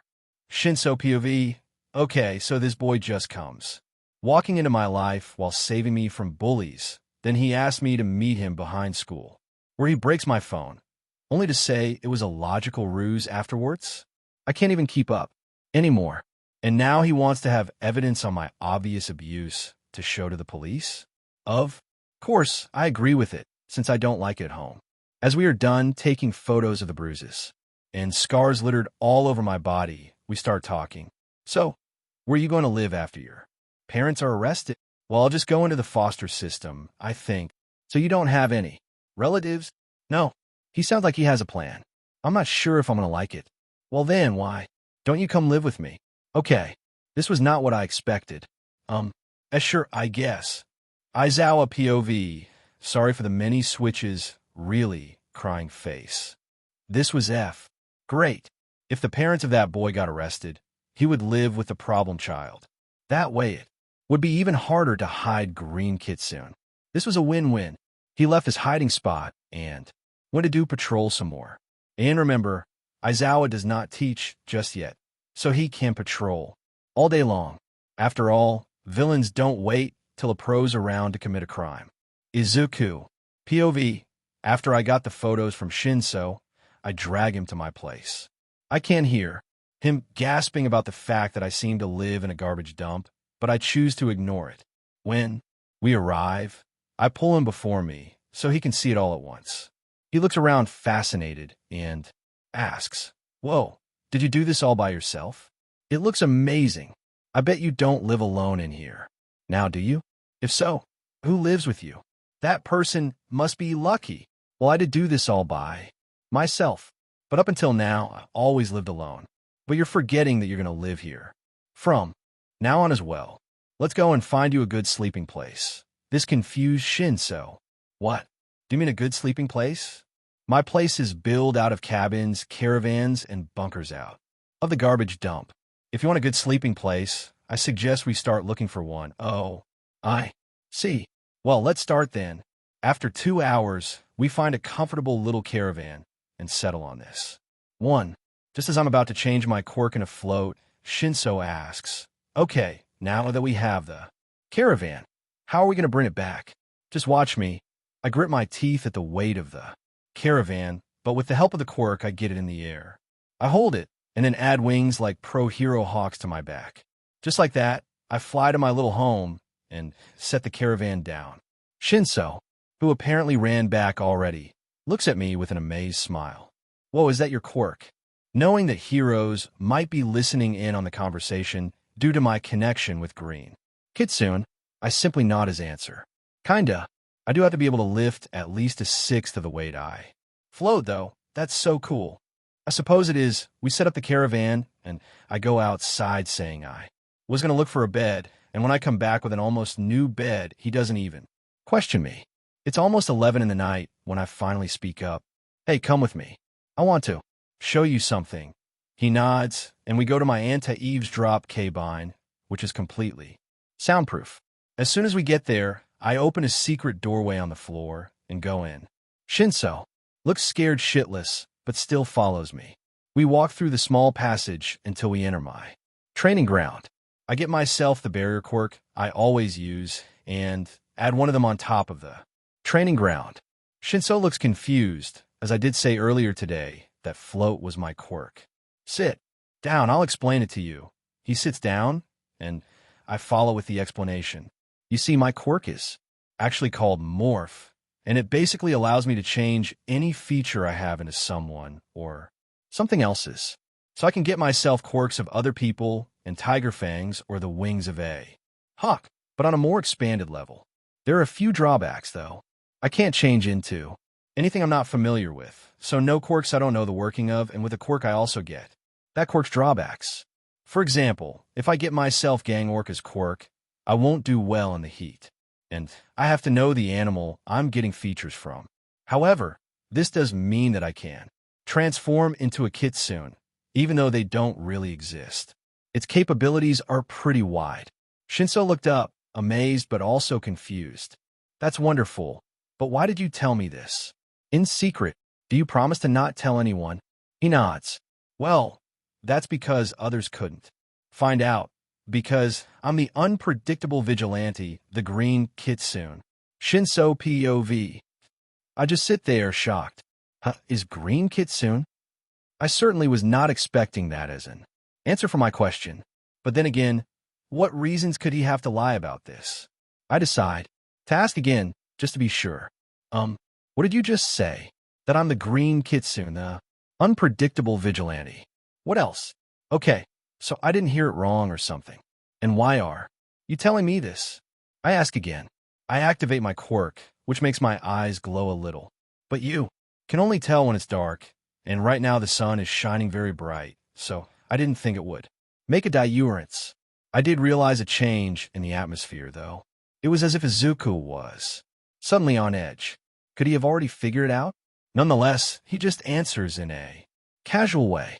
Oh, I was wondering if you would like me to train you, and in the in patrol with me.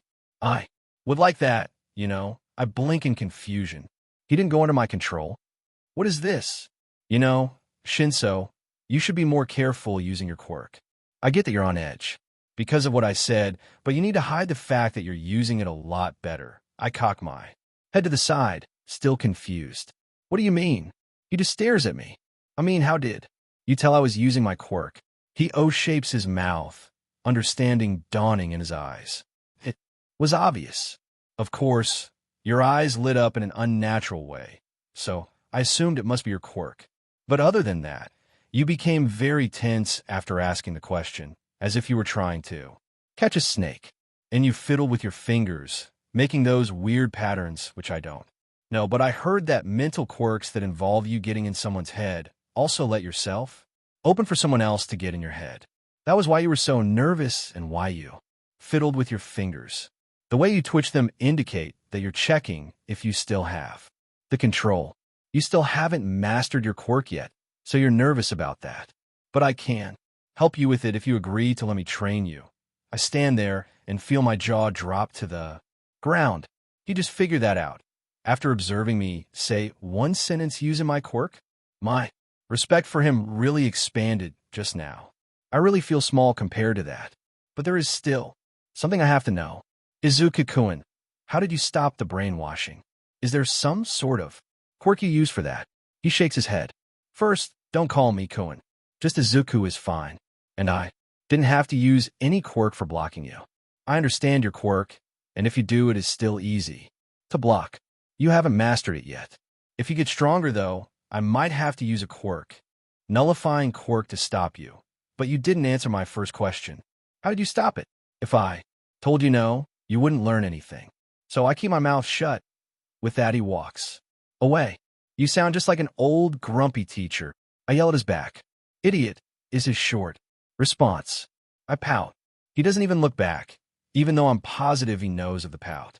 Later that day, in the evening, Izuku, I get ready to head out on patrol and call Shinso to come. When he arrives, I begin. I'm going to go patrol. If I'm not back by 2 in the morning, you have to open the secret passage we used today. The food's in the kitchen cabin. The other stew you might need is in the storage car. Take care of yourself, and remember, even guys with insomnia have to sleep. I see Shinsu's awestruck look that I knew of his insomnia and giggled joylessly. It isn't that hard to tell, Mr. Eyebags, and as Shinso is still recovering from the shock, I set off and land on a nearby pile of trash. Don't forget what I just said. After that, I jump high up towards the first rooftop I see, leaving Shinsu's field of view. I fly towards the first cry of help I heard in the night. After having dealt with the rapists that were assaulting a John girl, I rush over to capture the ones that robbed the local store. After simultaneously being busy for the whole night, I look at my watch and see it's already 1 a.m. I'm almost home when I hear a scream from a Jong man. Of course, I delay my arrival at home, and Speed to the victim. Arriving there, I see that apparently this Jong man saw something he shouldn't have seen, and those others are now closing in on him, trying to murder him. Okay, my best guess is now that they all have short-distance quirks, since they didn't just finish him OU. From further distance, I shoot a glance toward the Jong man on the ground. If he's lying on such an angle, I won't be able to pick him up quickly enough. DM in it. At this point, I'll have to mess these guys up. Then I catch a quick move from the corner of my eye. It was just a swish, a flash. Already gone the moment you saw it. But that was enough for me. I give myself the hearing of a bat and send high-frequency tones out. Soon enough, I have a clear image of the person standing behind me. DM in Eraser. Why do you always show up in troublesome situations? Haven't you got something better to do? Izawa POV. I was on my way home from patrolling when I heard a scream. I ran after it, and now I'm standing in the shadows of a tall building, eyes locked on the scene in front of me. 7 muscly build men, with 1 woman behind. She looks like the brain of the group. If I take her out first, I probably have to worry less about a plan of action or an attack from behind. Then I can attack those who act first, as they are probably the smartest. Can't have anyone escaping in here. I'm just about to take a few of those low lives out when someone jumps in front of me without even seeing me. They seem to be examining the tugs, so I guess this is a new hero. But then I notice their clothing. A black skin suit and boots with dark green highlights. They also have a few daggers visible in the pockets. Could this be? Then they turn around and show me a face covered with a green Kitsune mask. Izuku POV. I turn around to let Eraserhead recognize me. It's probably better if we take them on together. That way, the possibility of someone escaping and call reinforcements will be much smaller. We also have to make sure that the young man is safe. He has to have very important information if the gang was so eager to kill him. I look Eraser in the eyes, messaging him with my look. Don't go after me. We have to work together on this one. He nods, seemingly getting what I'm trying to say. You take out the tugs, I'll get their leader. Whispers. I grin, although forced, and say, leave it to me. With that, I jump high into the air and camouflage myself using a chameleon's features. I land soundless on the ground and make myself visible once again. As I strike toward the first criminal, I scream, now, and Eraserhead launches himself towards the woman, nullifying her quirk. Surprisingly, she doesn't seem shocked at all. She just calmly takes a step back, and when Eraser lands on the ground, she jumps at him with surprising speed and shows OU great strength. Guess that's a professional for. Yeah, I knock down the first criminal I see and jump into the air immediately as I feel a flare of wind going against the wind direction. I look down and see a tall blonde swinging his arm around, spines scattered across said arm. I land back down and dodge a blow from the side and duck a kick from above. It goes on like this for a while, with me dodging, ducking, and blocking all their attacks. Then I go in the wentz. I send a blow of kicks and punches towards their respective faces and guts. I block a little blackhead's punch and throw him against one of his mates. Then, I use the latter as a shield for someone else's arrows, quirk-produced arrows. As I already have, down to half of them, I send a quick glance towards Eraser. He and the woman are still fighting. They seem to be on the same level, but Eraser's got a disadvantage because he has to keep using his quirk to get them on the same level. He probably wouldn't have lasted long if she had her quirk. I can't keep my attention on them, though. There's still 4 tugs I need to get down. I turn to face them, but suddenly feel my neck getting hit. I stumble forwards, and the 4 men take their chance. Before I even get what's going on, they all tackle me to the ground. I fall on top of the little blackhead. Every one of them is pushing me to the ground, even when my back is in an unnatural angle. Then I hear a snap, and I know I'm going to have to end it soon. I bite back a scream as I transform into sleeping gas and put them all to sleep. I let a part of the gas stay, so they won't wake up, and with the rest of it, I transform back into myself. I wobble a little, as I'm pretty sure the villains broke my back. Judging by the fact that I still feel my legs, my spine isn't broken, though. I make some quirk-canceling cues since I don't have enough of the special cues May made me. After I tied everybody up, excluding Mr. Pencil Tip, I finally go back home, where a worried Shinso stands on lookout trying to find me. I decide that I should mess with him a bit. He doesn't look like he had that much fun in the past. I camouflage myself again and then teleport myself on a bed. I heal my back the best I can and then close my eyes. Now I just have to wait. The following morning, insert me smirking in here. Third POV, Shinso paces around the living cabin worried. Izuku said that he had to open the secret passage if he wasn't home by 2 a.m., right? But doesn't that mean that he should be home by 2? Then where is he? Shinso decides to just go check up on Izuku's sleeping caravan just in case. He doesn't think that Izuku will be in there, though. He opens the door to find Izuku lying on the bed, sleeping peacefully. Izuku, when did you get in here? I didn't hear anything. Izuku, however, does not respond. Shinso sighs frustrated. He gets on the bed and starts shaking Izuku awake. Hey, Izuku, wake up, you dumbass. He starts to get worried when Izuku doesn't respond and shakes him even harder. Izuku slowly opens his eyes and looks up to see Shinsu's brotherly gaze. He looks worried out of his mind. For a moment, the numbness normally blocking his feelings are gone, and he wheezes. He hunches forward and hugs himself in an attempt to stop the laughing. Izuku laughs even harder at Shinsu's confused response. I'm sorry, you look so goddamn funny at that moment. He bursts out in another fit of laughter. Shinso gets mad and tries and succeeds to pin Izuku down. Once he did that, he ties Izuku with rope he found and started tickling him. Got you now. I'll get my revenge. How dare you worry me so much? He says while tickling Izuku. Izuku starts laughing uncontrollably. No, stop. SSDO-. He then starts to laugh once again. They are rolling all over the bed, Izuku in an attempt to escape the tickling and untie himself, and Shinso catching him every time and tickling him all over. Ha ha ha. No, Shinso. Stop. No, never, no. Izuku pouts, the cutest sight Shinso has ever seen. Izuku, however, feels the numbness slowly taking over again, along with the pain in his back he's been ignoring. He guesses he still has a while, though. Shinso's POV, Izuku runs to the far corner, sliding to the side with his back above to escape me. I don't take any of that and jump on top of Izuku's back, right where the villains broke it, but Shinso doesn't know that. Izuku lets out a cry of pain. Hearing it, I quickly get OU of him. Hey, are you alright? Did I hit your back too hard? The fact that Izuku cried out in pain worries me.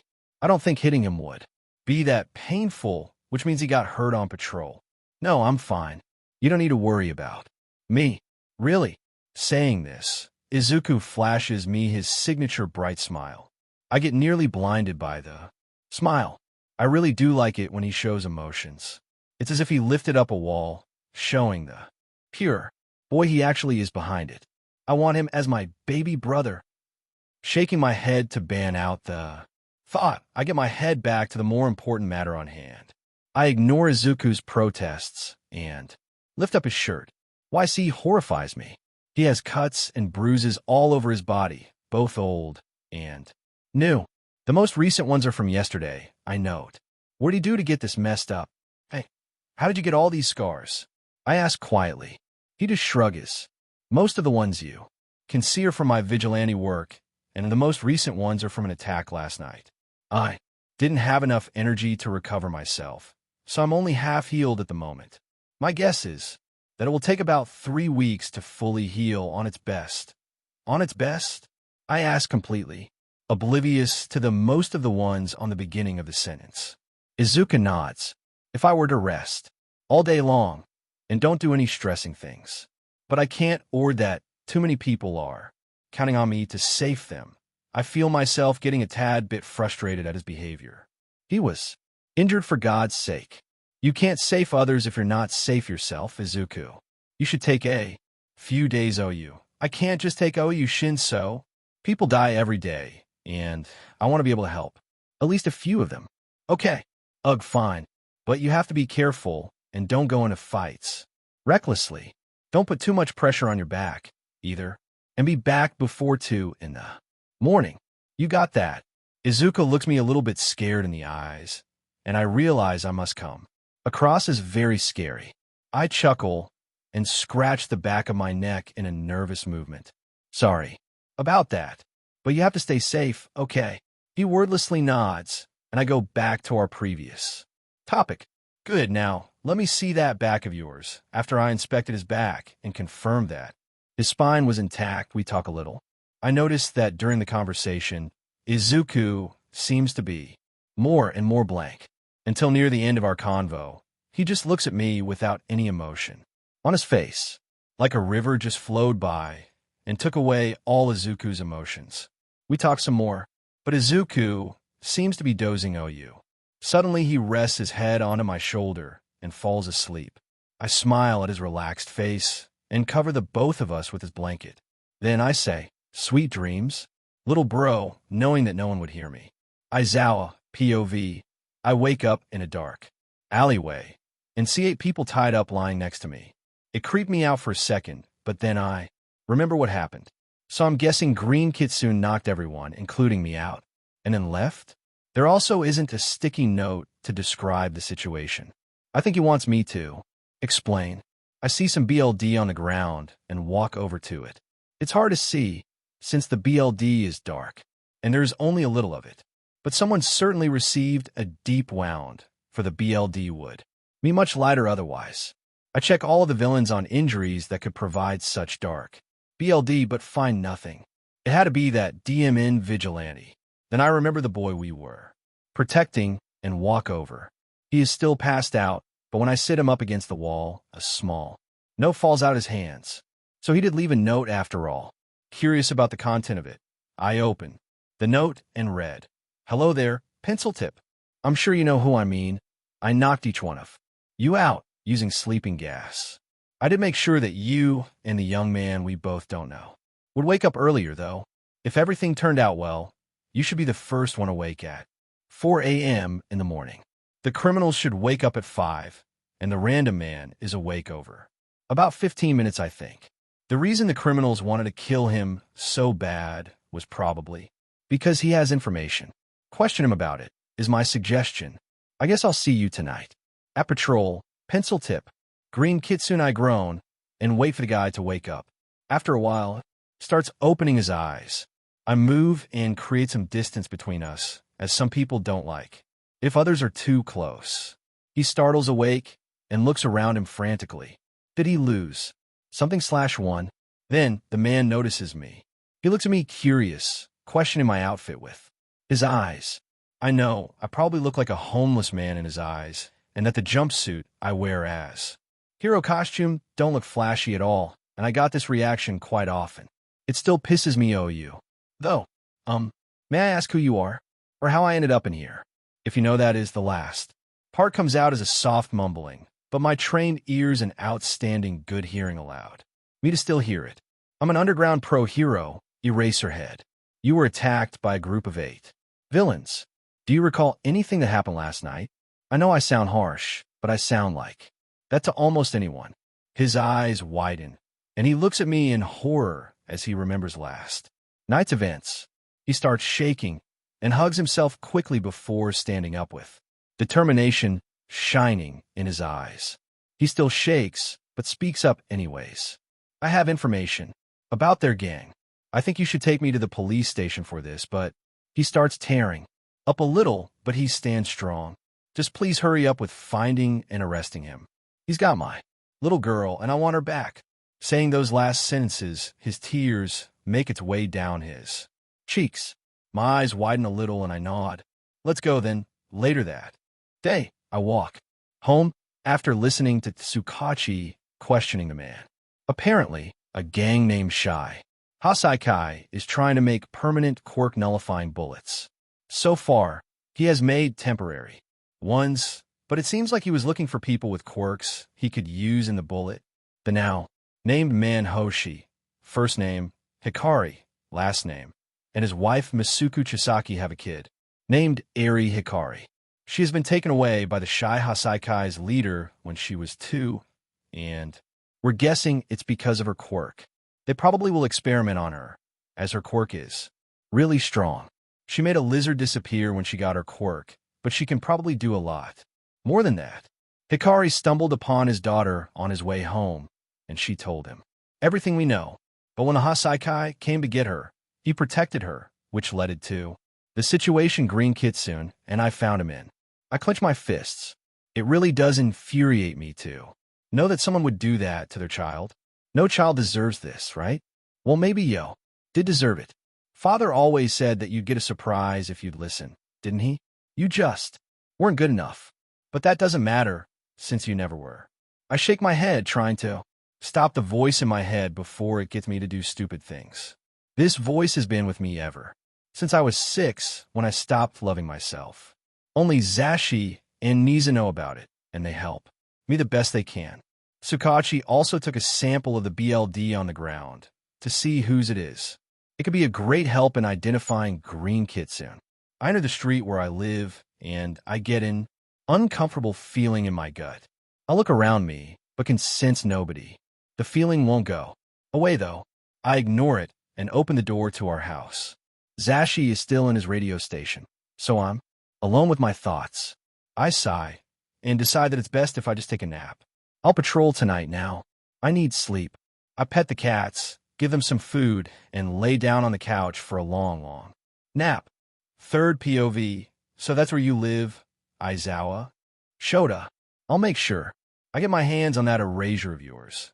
With that, the person walks in a purple portal and disappears. That night, Izuku, I'm standing in a familiar corridor. It's the corridor that leads to my parents' room. I swallow heavily, terrified by what's behind that door. Come on, Izuku. You have to open it. Otherwise, the punishment will be worse. I open the door quietly and walk in. I open the curtains to let the light in and turn back around. There stand my parents. Mother has a note in her hand, and Father looks at me with a chilling smile. You were late. Let's take this down to the basement. What did you think, love? Where the first part was said to me, Father addresses the last part to Mother. Mother just looks at me sad and smiles before vanishing. The note falls on the floor. Father drags me towards the basement and throws me in. He opens his mouth, and I see a sea of fire marching up to swallow me. I look up and see that I'm surrounded by hellish fire. I want to scream, to cry, to beg, but I couldn't. Then I look up, and I see Mother hanging from the ceiling with a rope around her neck. This is all your fault, are the last things she says to me before going limp. Then, suddenly, when I'm about to give in, I find myself standing in my parents' room. I'm holding a bloody knife in my hands, and Father lies on the ground before me, stabbed to death. I start crying and sit down before Father. I think I feel something shaking me, but I ignore it. The shaking continues as my eyes see a note on the floor. Mother's note. I pick it up and read it. Izuku, I hope you know what you did to me. When I was told you were quirkless, I hated myself for it. I ran away and never came back. Then Hisashi calls me up, saying that you do have a quirk. Do you know how upset I was with myself? That I left when you weren't quirkless? That's why I'm killing myself, and I plan on dying right in front of you, so that you know what you did. Because you got your quirk late, I left the one man I love. I hate you. I roll into a ball on the ground and start to cry uncontrollably. It's all my fault. I should have died. Mom hates me. Ku. Dad hates me. Oku. Izuku. Izuku. I bolt awake in bed and directly sit up. I look around to see Shinso looking at me with a tear-stained face. What happened? I mumble. Shinso looks surprised. You don't know? I think back and recall the nightmare. Oh, did I scream or something? Shinso nods his head. And you were also crying and saying stew. I don't really want to repeat. I nod and lay back down as if nothing happened. I'm still feeling a little distressed, but I get over it. I always do. It's nothing. I'll be fine in about. I check my phone. 5 minutes. He looks at me and seems to be concerned about something. What? He gestures towards me. How come you can just tell when you're going to be fine? This isn't something new, is it? I shake my head passively, and he looks even more concerned now. I've had these nightmares since I was 8. It's nothing new. I'm used to it, and it doesn't affect my day, live anymore. So stop worrying about it. He sighs, knowing full well that I'm not going to give in, and stands up. I'm going to make breakfast. Be up before it's ready. Sometime later, we have breakfast. Shinso cooked some scrambled eggs along with toast. After breakfast, we head to the training ground. First, I'll teach Shinso how to fight. Once he is able to defend himself, we'll figure out if he's going to be a vigilante. In the afternoon of that same day, in the police station, third POV, Aizawa, also known as Pro Hero Eraserhead, walks in the station with Nizu and Midnight accompanying him. They rush towards Detective Tsukachi's Weiss, eager to hear the news he has. Earlier that day, Tsukachi called each one of them, saying that he has great news concerning the Green Kitsune case, as it seems they have his identity now, so they all are restless for the head detective to arrive. When he does, Tsukachi hands out a folder to each one of them. According to the BLD samples we have, Izuku, the one we think to have a connection with Green Kitsune, is Green Kitsune himself. But that doesn't make any sense. Me and Shota both saw his face. He has olive-colored skin and even a beard. How can that guy be Izuku? Midnight exclaims. We don't know, but it might. Oswell be his quirk or some sort of support gear, is Tsukachi's logical answer. Well, it can't be his quirk. He had quirk-canceling Hinkasan. But who would willingly create support gear for a vigilante? Aizawa speaks up. It doesn't matter. Right now, we know his identity. That's all that matters. And I want to speak to him even more now. Right after Nizu says that, he bursts out in a psychopathic chuckle, spilling his green tea. I think we all know what I'm talking about. Sad face. Aizawa sighs and rubs his temples. I'm just going to head out for patrol. Call me if you need me. The others take that as a K to also leave, and soon Tsukachi's Weiss quiets down. Aizawa, POV. I walk into the gathering room and see that I'm one of the first ones to arrive. I sit down on my assigned seat and just wait for the others to come in. While waiting, I observe the room with my eyes only. There's a huge table with chairs, which I'm currently sitting at. Then there's a board on the front, probably to describe things on. Then you have two exists and a window with someone peeking inside, nothing strange. Wait, what? Why was there someone looking on us?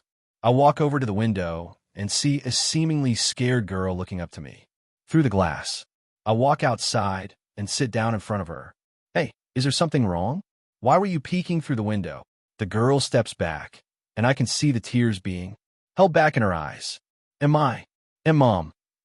She was K Killed. I dash. IJ. Just escape. She collapses on the floor, and I step towards her, a bit hesitant since I'm not very good with kids. But eventually I crouch down next to her and pull her into a hug. She styuans, but then melts into it. I hold her close and stand up with her in my arms. Now, care to tell me who you are and where your dad is? The little girl nods and says, I'm Eri Hikari, and I don't know where my dad is. I only saw my mother since he brought me to her. I'm shocked. So this girl that apparently just witnessed her mother's death was Eri Hikari from the Shai Hasaikai case? This was a rather interesting turn in events.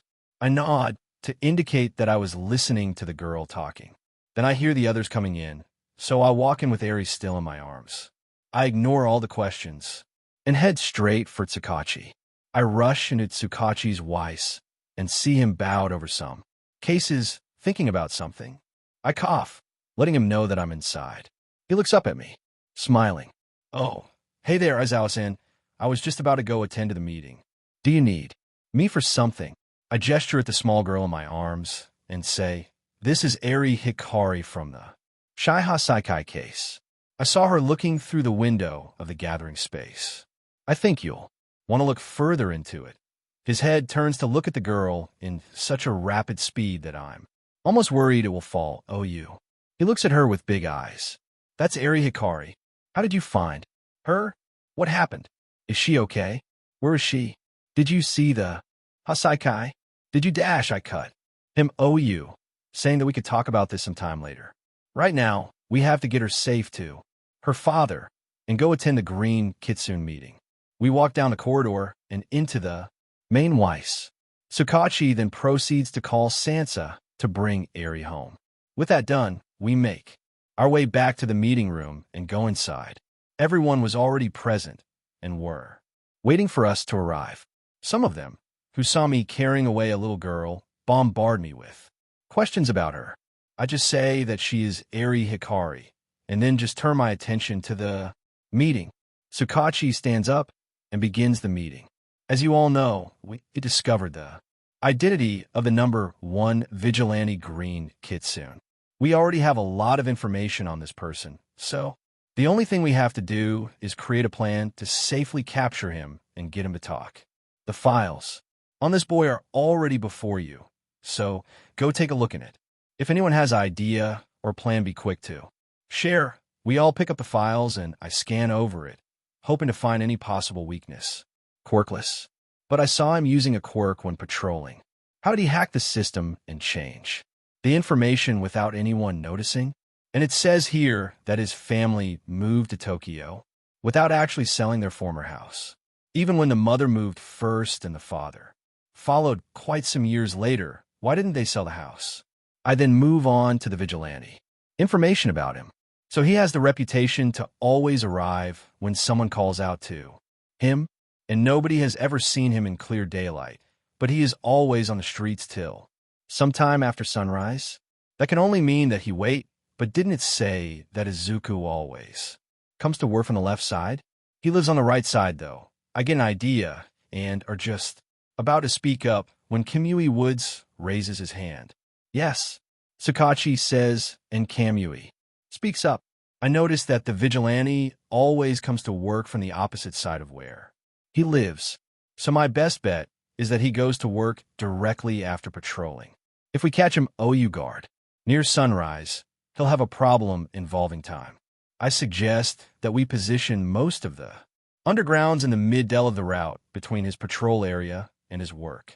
If the others take care of all the crime near the bigger city, he'll be stuck far away from his work.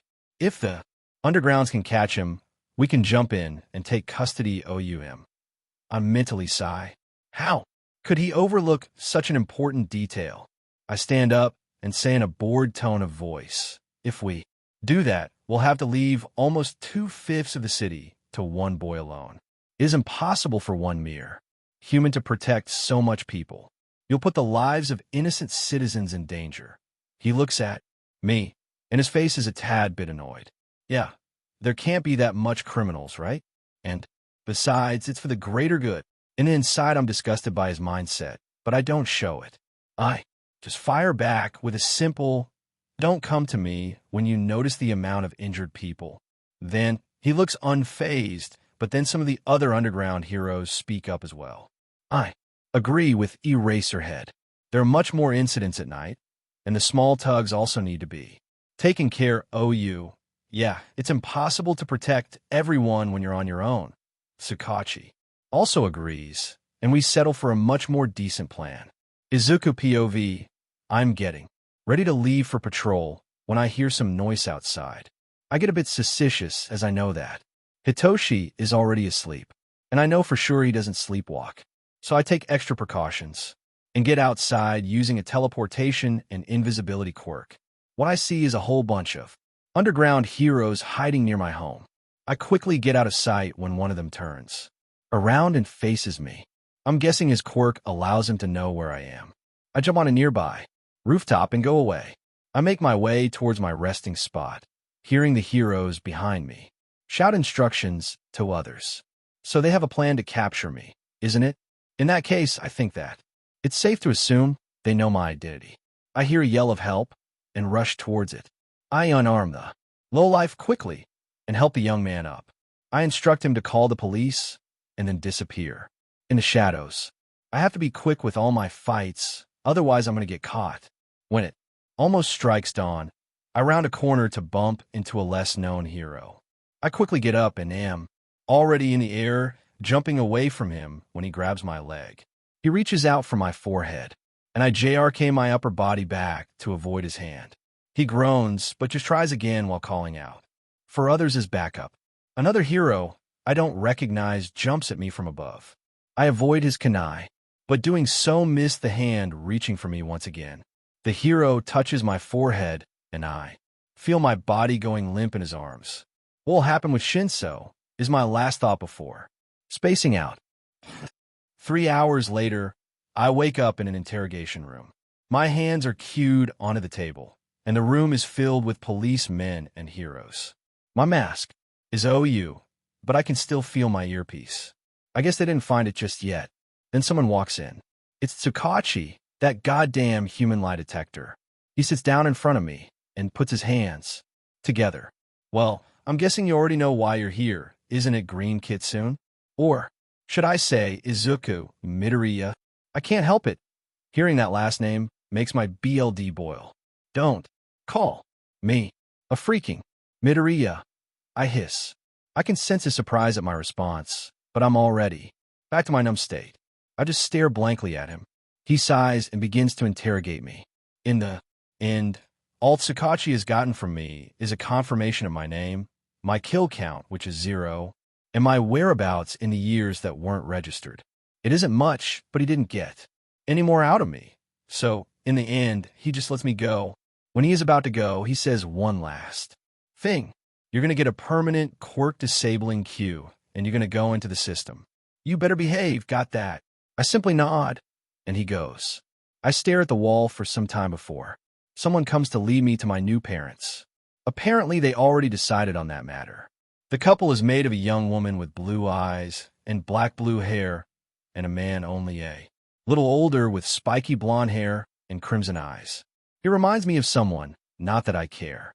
We walk down the street and enter their house. For the first few weeks, there will be someone to keep an eye on me, so I don't run away. Once I've settled, they are allowed to leave. Yuki and Sudaraito, as I learn of their names, give OU an eerie vibe. But I honestly don't care, I just want to know what happened with Shinso. The first week is boring. I spend my time in my room, and although Yuki and Sudaraito act nice, I can tell something's OU. The second week, something interesting happens. I have just woken up when I hear a light tap on my window. Out of habit, I open the window and kick the person away. But then I recognize the person and quickly reach out to grab his hand before he falls. I pull him inside, and he looks me happy in the eyes. I missed you, Izuku. You suddenly disappeared, and I was so worried. I was put in an orphanage, and I just managed to run away. Calm down, Shinso. I think you need to go. I don't think it's safe here. Go live your own life. I'm no part of it anymore. Shinso looks shocked up to me, but then sees that I'm being serious. He sighs, knowing that he can't persuade me. Can you at least smile for me? One smile. That's all I ask. I'm a bit curious at why he wants me to smile so bad, but do it anyways. I pull my lips up and try to laugh, but I don't feel the happiness, so I can't display any. He sighs and pulls me in for a hug. Try to be happy, okay? I want to see that smile, that true and happy smile of yours someday. I can hear the sadness in his tone, and his voice tells me that he really wants me to smile. I'm not really affected by this, but I still don't really want him to feel sad. So I smile. A sad little smile that tugs my lips just a little, but Shinso notices anyway. I can sense his surprise at my action. Okay, I mutter in his ear. Then I push him out of the window. I know he'll land on his feet thanks to the training I gave him. I look at him one more time and then close the window. Sayonara, Oni-chan, Izuku POV. It's been 1 week since a policeman last came to check up on us, and I can sense that Yuki and Sudaraito are becoming restless. I don't know why, though. Then one day, when I just woke up and are about to get up, Sudaraito opens the door to my room. I hear him talking with someone on the phone, so I pretend to still be asleep. Yes, he's here. Dash, no, I don't think so. Dash, yes, of course. Any time is good. He then hangs up the phone and walks over to me. You can stop pretending to be asleep. Now go and get dressed. I sit up on my elbows and ask, Who was that on the phone, and why were you talking about me? He tenses up a little by my questions, but relaxes directly after. I was talking to my brother. He was curious about you, so I was telling him about your personality. He is planning to visit later today. I know he is lying, but don't dig further, simply because I'm not interested. Oh, what would I regret that later? No, scratch that. I wouldn't feel anything, but it's still rather disappointing. The morning goes as usual, but in the early afternoon, someone rings the bell. I think it's that person Sudorito says to be the brother of. Sudorito walks over to open the door, and a man in his young adulthood walks in. He has pale blue hair and beard red eyes, with skin that obviously needs lotion, a lot of it. He kneels in front of me and whispers, "So you're the infamous Izuku Midoriya, huh? Not much of a keeper, if you ask me. I wonder why Inko and Hisashi want you back." I tense up a little. What do those guys want? And why does this man know them? Yeah, I don't really get those people. Why did they join you in the first place? Is Sudorito's reaction. The stranger snorts amused. And that's when Yuki walks in. She sees the man and bows to him. Well, hello. Nice to see you. In such good conditions, handyman. Handyman, as Yuki called him, clenches his teeth at the nickname, but doesn't say anything about it. Just get in, stupid. Just as he says that, a purple portal appears behind him. He then grabs my arm, with only 4 of his fingers touching me, and drags me through it. It's really dark and suffocating, which is quite a terrible feeling. When we get out, we're no longer in Yuki and Sudorito's house. Instead, we're at some random abandoned bar with a purple mist guy standing behind the counter as some sort of bartender. Or something. I get heavy cues cued around my hands, and then Handyman throws me in a corner. Third POV. So now that the brat's finally here, go call his bratty parents in here. I'll go and get them. Just a minute, please, is Yuki's answer. She goes through a backroom door, and it's silent again. Izuku doesn't mind, though. They wait for a few minutes, and then the door opens up again, revealing Yuki standing before a slim woman with lime green hair, eyes, and a man with raven black hair and eyes filled with hatred. Inko and Hisashi. Midoriya. Well, look what we have here. If it isn't our precious Izuku. I missed you. You know, Hisashi says with a sickening sweet voice. But Izuku can't find himself to care. Inko now kneels in front of him, grabbing his face with her hands. You've grown so much. Let's mess up that pretty face of yours. What do you think, honey? Oh, I would love to, Hisashi. Grabs Inko's hand and helps her stand up. Yuki, bring Izu to the basement and don't forget to check him for any trackers. And just like that, they leave again. Yuki drags Izuku towards a white room that looks an awful lot like an experimenting room in a lab and throws him inside. She then puts on gloves and starts to scan his body with her eyes. He just assumes that's her quirk. No, devices other than the quirk-canceling cue. But I can't seem to sense any emotions. She mumbles to herself. I gotta report this to Shigaraki. She leaves for a moment, then comes back with the purple mist bartender. You go take a look, Kurogiri. He doesn't seem to have any emotions at all. The man, now known by Izuku as Kurogiri, checks it by stabbing him in the arm with some sort of electric needle and looks at the result. He has gone numb due to severe trauma in the past. We could use the drag, but that'll be up to Inko or Hisashi to decide. Yuki nods and says, then is it okay for me to bring him to them to ask? Kurogiri approves, and Yuki pushes him forward to a dark brown door. They go through it, and behind it are Inko and Hisashi making out. Yuki makes some disgusted sounds and attracts the attention of the 2 lovers as they both turn her way. Inko quirks her eyebrow in an asking way. Izuku is in your care now. He has gone numb, so it's up to you if you want him to have his emotions back. What will it be? Inko and Hisashi look each other amused in the eyes. He gets the back, of course. What fun will it be if he doesn't react? Yuki doesn't show any signs that she isn't okay with what they both clearly indicate, and just roughly sits Izuku down between her and the 2 married psychos. Then she pulls out a bottle filled with a substance that changes from neon green to neon yellow. As soon as it is bathed in the light, she adds a dark blue colored syrupy and shakes it till the substance turn a grass green. She fills a needle with it and injects it in the carotid artery of Izuku. Izuku POV, Yuki just injected a substance in my main vein, and I'm guessing it brings back my emotions. I'm just wondering how that is supposed to work when a flaming pain shoots up from my BLD system and I hear someone screaming. It takes me a while to realize I'm the one doing so. The pain increases and a cracking sensation from my spine is added to it. I collapse on the ground, gripping my stomach in a futile attempt to ease the pain. I then feel myself black out, and I see that I'm standing in the middle of a lake on a small island only big enough to fit my 2 feet, a sword in my hand, and thousands of ropes running from my body to places underwater. I don't really get what I have to do, so I decide to cut the ropes. I swing the blade around me and hear 4 ropes snap. Just then, the water at the places the rope was connected to start to rise until the first wave washes me away. These are flashbacks. We're 4, and I had just been by the quirk doctor. I stand in front of my best friend, Kakin. Kakin. I am quirkless. Kakin laughs at me. What? You're quirkless? I can't believe I was friends with such a loser. Some months later at home, I'm leaving.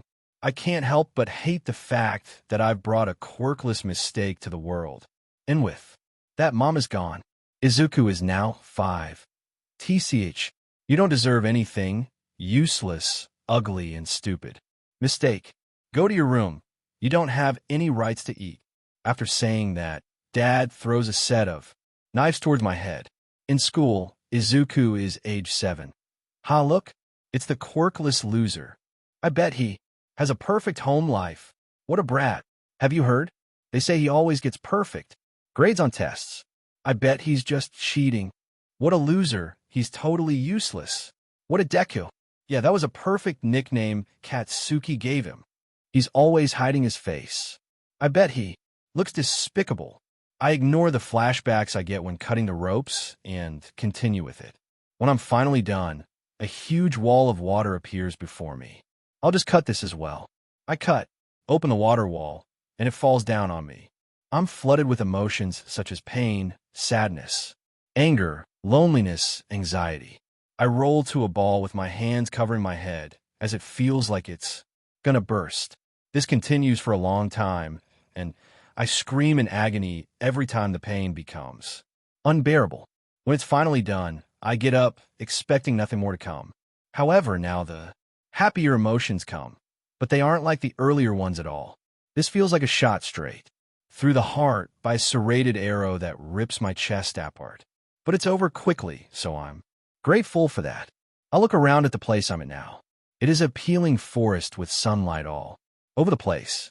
Then Shinso appears out of nowhere and approaches me. I happily smile and run over to hug him. Wait, since when am I able to feel emotions again? I guess I have to thank the villains for that. But I don't spend any more thought on that and concentrate me on Shinsu's arms wrapped around me. I've missed you, Shinso. He smirks and vanishes into thin air. Shinso, no answer. Shinso, this isn't funny.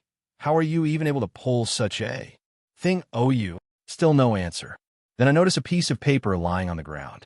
I walk towards it and unfold it. No, they couldn't dash. Did they dash? How? Third POV. Yuki slaps Izuku on the cheek, and he tumbles on the floor.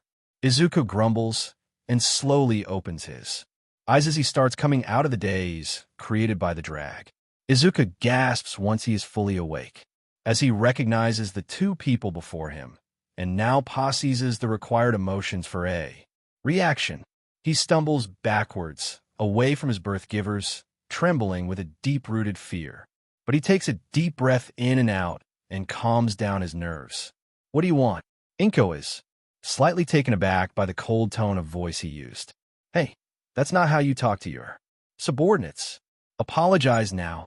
Yuki ushered to his side and slaps him while reprimanding Inko and Hisashi just look at him disgusted and tell Yuki not to touch him, as doing so was their privilege. After Yuki left, the both of them drag him towards the basement, but have a little bit more trouble because Izuku now struggles. But after having his face burnt by Hisashi's quirk, Izuku remains silent and walks along without complaining. Inko and Hisashi look each other, slightly excited in the eyes, as they have missed beating you up. Once you all arrive at the basement, the pair of tormentors throw Izuku inside and start simultaneously burning him and ripping his skin apart using their quirks. If you're wondering, Inko can rip Izuku's skin by attracting his skin cells using her object attraction quirk. After they're done, Izuku lies on the ground, severely injured due to his so-called parents. I wonder how long I can keep up if we're continuing at this rate. Shinso POV, it's been 1 week since Izuku pushed me out of his window. I'm sure he just wanted me to live my life without the restraint of interacting with a criminal, but I miss him. So today I decide to go visit him, even if he doesn't want that, 'cause I don't care. I quickly climb up on the wall, not making a single sound. Izuku's training really paid OU on me, I guess. I slide open the window, only to find the room empty. It's all dusty too. Did they leave or something? I walk down the corridor and enter the room of Izuku's foster parents. It's the same here. After checking all the rooms upstairs, I descend the stairs to the living room. I find a gruesome scene. There's dry BLD all scattered across the ground, and a few fallen chairs lie on the ground. There is no sign of any dead bodies, so they either got away or they were taken. I walk into the kitchen to find the cooking still on a few plates on the kitchen table. They must have been ambushed, but who would do that? And why? The answer to my own question immediately comes to my mind. Izu is an infamous vigilante. So, of course they were captured, as they would want revenge. This is the perfect chance since Izu can't do anything. But who could do it? Everyone Izuku went after has been turned in. Wait, could it be? I don't waste any more time and immediately rush towards the police station. I knock on the door various times, impatiently waiting for them to open and let me in. When they finally do, I stumble inside, and while catching my breath, utter, I don't know what happened, but someone's house was ambushed or something.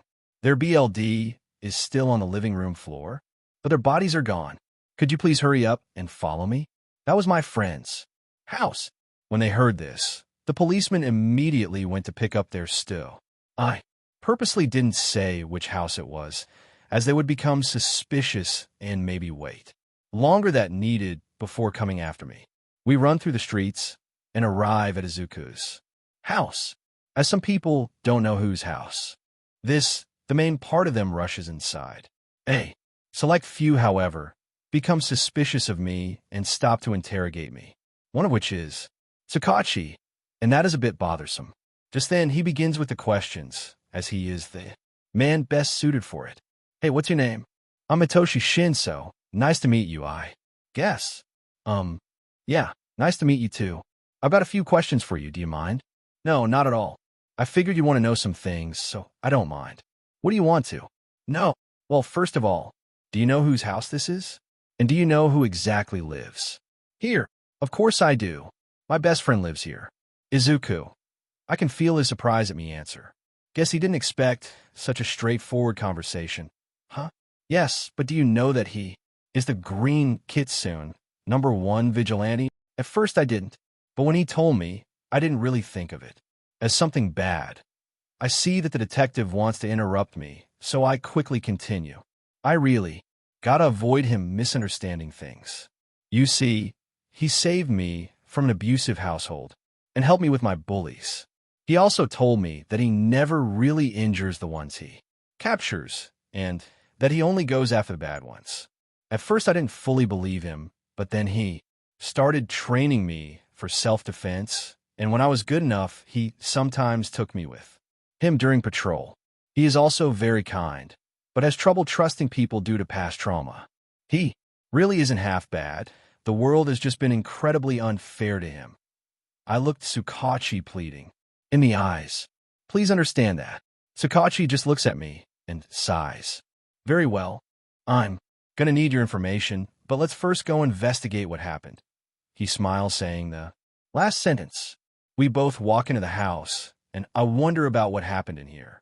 I know. Izuku can stand his ground, even without his quirk, so he must have been either outnumbered or very, very surprised. As I don't see any damage in the house other than in the living room, I doubt that it has been an ambush with a large amount of people. So then I only have one option left. But how could Izuku possibly been surprised then? I stop my pacing when suddenly a realization. It's me. What if? I run towards Detective Sakachi, who is currently crouching down and examining the scene. I'm just about to tell him my suspicion when I realize something. I might be in trouble for interacting with Izuku even after I found out who he was, so it could be handy to have a trick on my sleeve for later. I crouch down next to the detective and ask him if he has any traces or suspicions. He doesn't answer me at first and just continues to examine the BLD on the ground. But after some time, he turns towards me and says, I'm not sure, but it could either be a small group of villains who managed to come in, or Izuku himself did this, as he could have wanted to run away. He pauses, a slight frown present on his face. But I don't know anything about Green. I mean Izuku, and neither do I know exactly how good he is. I can't judge this scene without that information, so we're kind of stuck now. I have to suppress the urge to facepalm. Is he really that stupid? He does remember that I just told him that I know Izuku, right? Yeah. Or maybe he's just waiting to see if I'm willing to make the first move and tell them information about Izuku myself. I decide that it's best to just tell them, as I could be helping Izuku with that, even though I think I already know what caused all this. Izuku POV, it's been 3 weeks now, and my whole body is burning from the pain. They've been torturing me, my so-called parents, just for the pleasure of it, and most of the league may get pleasure from it, but they do it mostly for information. I know what they want, but I won't give them any knowledge about All Might's current condition and strengths and weaknesses, because even though I really despise All Might's way of being a hero, he gets the job done, and I hate the league far more than I do All Might. So for the sake of society, I keep my mouth shut. It's not like it's going to help me if I say anything anyways. So why should I?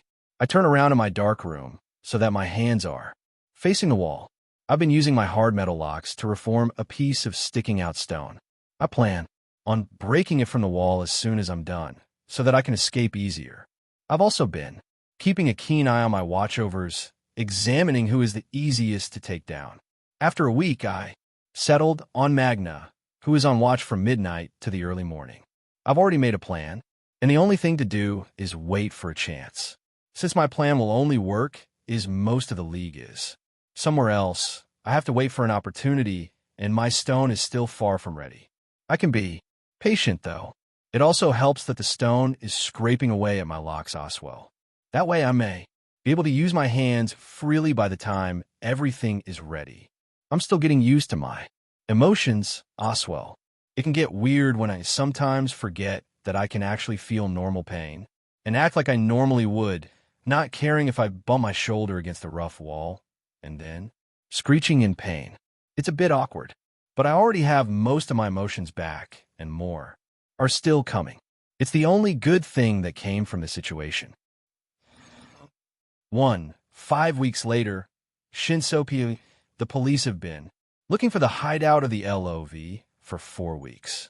And once they found it, we made a plan to go and rescue Izuku while capturing the league. I get to fight too, since my quirk is quite handy for this mission, and I've shown them that I know how to fight. In a sparring match, I even won against Midnight and Present Mike. For Michael, my quirk really was the worst matchup ever, since I could just say something in the beginning, and then he would be under my control the moment he uses his quirk. As for Midnight, her hand-to-hand is really bad. She relies far too much on the fact that most people aren't able to hold their breath for long. I also practiced with Eraserhead, and that was one of the most awesome fights I ever got, aside from Izuku's sparring sessions, since he is far greater than Eraser.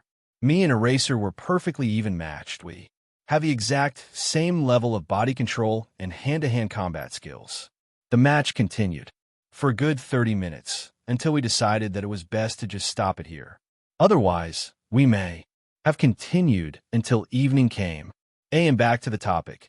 I really need to stop straying from the actual subject. So as I was saying, when early dawn comes, the invisibility group will start invading the base without being seen. And then, go. Squad 1, make sure you aren't seen, and get ready to capture your assigned opponent. The invisibility group enters, and next up are all Might, Present Mike, Midnight, and Kamui Woods to make the first big attack, and when they are done, Squad 3 enters, including me and Eraserhead, to finish OU everyone and search for Izu, and possibly others, while Squad 1 captures everyone. Endeavor stays back to get anyone who escapes. Squad 1 is on place. Squad 2, take action. Hello. Kamino Pizza, DLVRY. The door opens a tiny bit to reveal someone with a mask half on and a stitched forehead. Who ordered? Pizzicato, AH. All Might kicks down the door, and Squad 1 storms in. They drive the league back, and we rush in. I knock out a psychotic girl in a high school uniform who is holding a knife, and run toward the door in the back. Me and Eraser enter and see a maze of corridors. We have just randomly chosen one to enter when we hear a scream coming from the opposite one. We sprint towards the sound and find Izuku bowing over a villain with a sharp stone in his hand and broken hinkiss dangling from his wrists. He's bleeding all over, and his clothes are ripped. I run towards him, but he suddenly takes a step backwards and hires his guard. I stop a little, confused. Shinso POV. Why would Izu be wary of me? Did the League of Villains brainwash him or something? Who are you? And where is Shinso? I know you aren't Toga, so just show yourself to me. I take a step back and say, what do you mean? I don't know what happened, but I'm me, I swear. Izu takes a step further away from me and shouts, proof. Then, I'm not going to believe you without any proof. Izuku PV, I suddenly see Shinso and Eraserhead rush through the corridor and stop in front of me. So, that's what caused the commotion just now, huh? Then I remember what was shown to me on that paper. My only explanation for it is that Shinso was either under someone's control or just completely someone else at that moment. I don't want to think about what it could mean if Shinso really did do things to the extent of what was written on that paper. So I jump back to create distance between the two of us and shout that Shinso has to prove who he is. I really hope that he can't, because that would mean my friend didn't betray me for sure. As for if he really is Shinso, then I can't be sure about that. It could still be someone else, but I've got no proof for that. Then Shinso seems to decide on something. Why don't we have detective Sakachi check if what I say is the truth? Someone else can just poke him from time to time, so that you're sure I'm not using my quirk. That would work, right? It does seem like a decent plan. Fine, but I'm keeping my distance from you for now. Agree, sure. After that, the three of us walk back, Eraser and Shinso up front, with me on the rear. We're almost out of the hallway when a wave of pain washes over me. I just grit my teeth and want to continue walking, but Eraser, being the professional hero he is, hears it. I guess he has some experience with the sound, 'cause he immediately turns around and scans my body for injuries. I'm seriously surprised that he didn't do that right away, but you can't hear me complaining, as it just means I can stay on my own 2 feet for a little longer. But I know my body, and I know that I'm gonna collapse soon due to my injuries and the energy I drained escaping. Eraser then looks at me worriedly and says, you're not in a good state. You can collapse any moment now. Do you want me to carry you? No, but if you could take OU the queue, I could just teleport outside. That's a bit easier, don't you think? He immediately shakes his head at my statement. No, you'll just escape again, and we can't have that in your current state. You do know I could also heal myself if you did it, right? Eraser headbutts with the wall and mumbles something like, why do I have to deal with this again? I just shake my head, knowing that this is just how Eraser deals with things. He sighs and unlocks my queue. I immediately heal myself with a cell-activating quirk. Eraser then locks the queue again, and we walk into the main room where All Might is just telling the police about his glorious and almighty win against the villains. Everyone then turns to me, and the police readies their weapons. Tsukachi then asks a question with a confused look. How come you look so good? Not that I'd like that, but shouldn't you be messed up? And all that still. Luckily for me, Eraser answers for me. I really don't want to deal with the police right now, and I still have Shinso to worry about. I took OU as cue so he could heal himself. If I didn't, you might be looking at a collapsed body right now. But I made sure he didn't do anything. Oh, that's right. I'm a criminal in their eyes. The police leave me inside a car, and Shinso and Eraserhead follow. Since I'm not completely healed yet, a medic also gets into treat my leftover wounds. They consist of a large cut on my back and a burn on my right leg. It isn't much compared to my original state, but it still hurts like a lot. So naturally when I get treated, I let out a small wimp if pain. You sure did good healing your wounds, mate. I can tell. How many of them there were, it's quite impressive. I laugh at the medic's words. Haha, thanks. What's your name? You seem nice. It's Kamaru, nice to meet ya. Izuku, nice to meet you too. We were just about to get into a conversation when Shinso mumbles something with a shocked look. Izu, you got your emotions back. Shinso POV, Izu. You got your emotions back. Izuku looks at me, still wary of whatever it is that makes him wary of me. AB. Does that sentence even make sense? But ultimately just nods with a small smile. I smile widely, and forgetting that he doesn't trust me and still not in a good condition, I lunge forwards to hug him. At that action, Izuku jerks backwards, and I miss his body, which causes me to fall forward. I fall right on my face, and everyone, even Izu, laughs. It's good to hear him laugh. It sounds just like when we were playing on his bed, the sound of tinkling bells playing a symphony of charm. The rest of the ride is a bit more relaxed, and even though there's still quite the amount of tension in the air, everyone talks freely, and soon we are at the police station. Everyone steps out, and most of us walk in right away. I stay behind to wait a bit for Izuku, who is saying goodbye to Kamaru, the medic, since he isn't coming with us. When Izu catches up, we both start speed walking toward the rest. The interrogation starts as soon as we arrive. We get a lot of questions fired at us. Well, mainly at Izu, and it's goddamn hard to concentrate when Eraserhead and All Might are standing just next to us, giving their respective reports about the invasion, and a whole bunch of villains is giving you death stares through the glass, but we manage. Izuku POV, so I'll just begin with all the serious questions. I guess, Tsukachi says. I'm glad he does that, because it's hella annoying how most detectives and interrogators just keep avoiding the actual case. So I rip my attention OU of the weird villain, who is talking to himself the whole time, and listen to Tsukachi's question. Why do you think they targeted you? They targeted me for multiple reasons. My parents just wanted me back, but the rest of the league were out for information on All Might's current health and condition. They also may have wanted to either make me a Nomu or take my quirk, but I'm not sure about that. If they would have wanted my quirk, they would have taken it at the beginning, and they gave me back my emotions purely so that they could torture me. So making me a Nomu isn't really logical, and they only asked for information on Mighty, one of Izu's nicknames for All Might.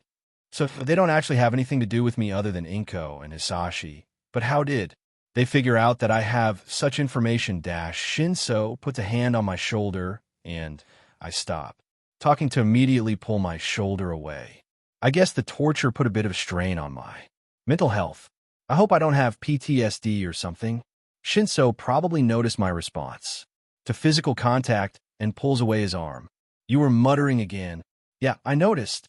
I then look at Tsukachi, who has a face that shows extreme error. This is the first time he's heard me muttering then, I suppose. When he regains his composure, he quickly writes down whatever he managed to process. Then, he continues with his second question. How do you think they got to you? I think for a second, and making sure I don't start muttering again begin. On an answer, I'm not quite sure about that. I know that Yuki and Sudaraito, are those even there? Real names, actually work for the LOV this entire time, and they're the ones that invited handymans to come kidnap me, but I don't know how they got recommended by the police. I don't have enough information to figure that out yet. So if you want a solid answer on that, you'll have to give me in trance to some of your files. Tsukachi immediately shakes his head. No can do. We can't trust you yet.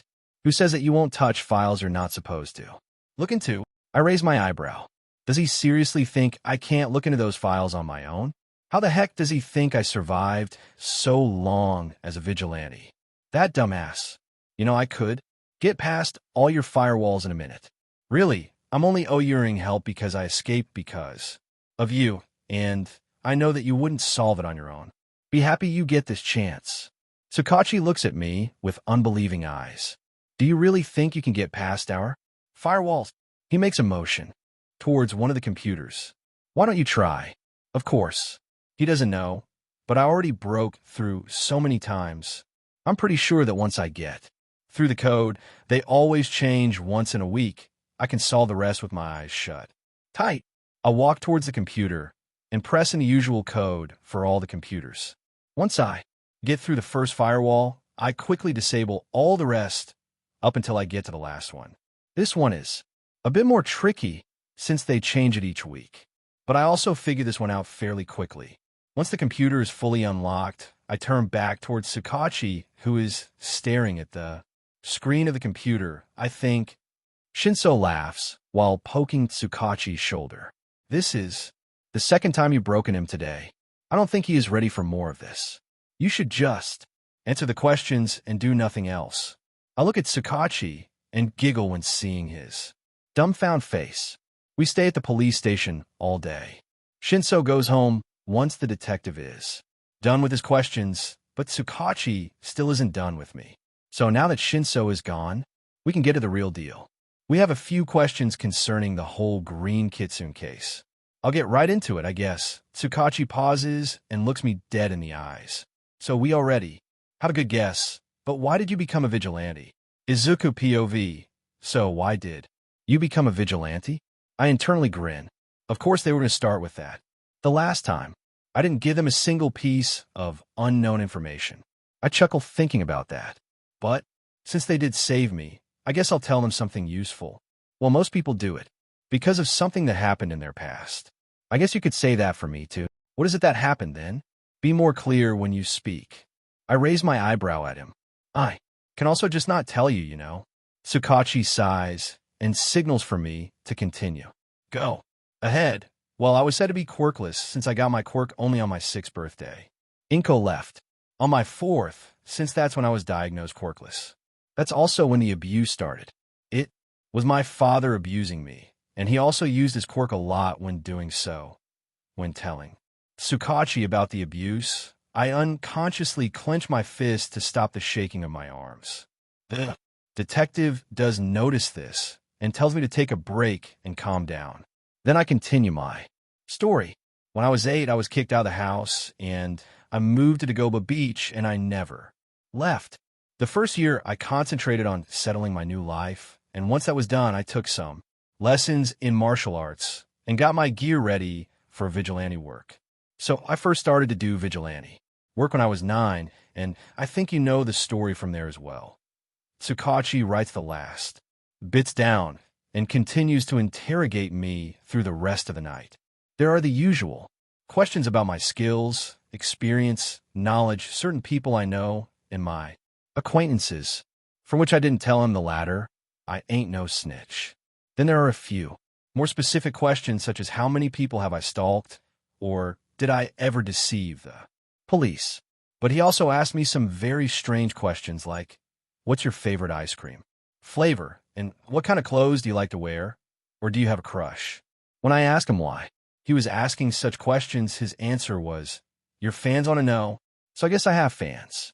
Now, the next day, ugh, I can't believe that stupid detective kept me at the police station till 3 in the morning.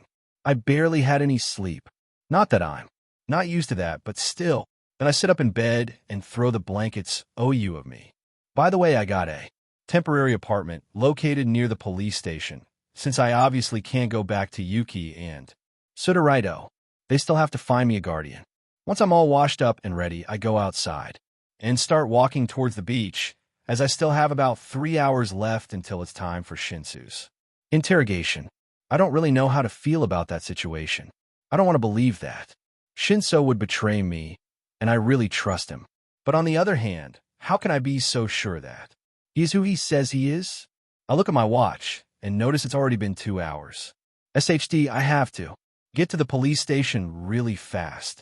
I sprint towards the station, and thanks to my stamina, which is high despite being locked up and tortured for so long, make it there in time.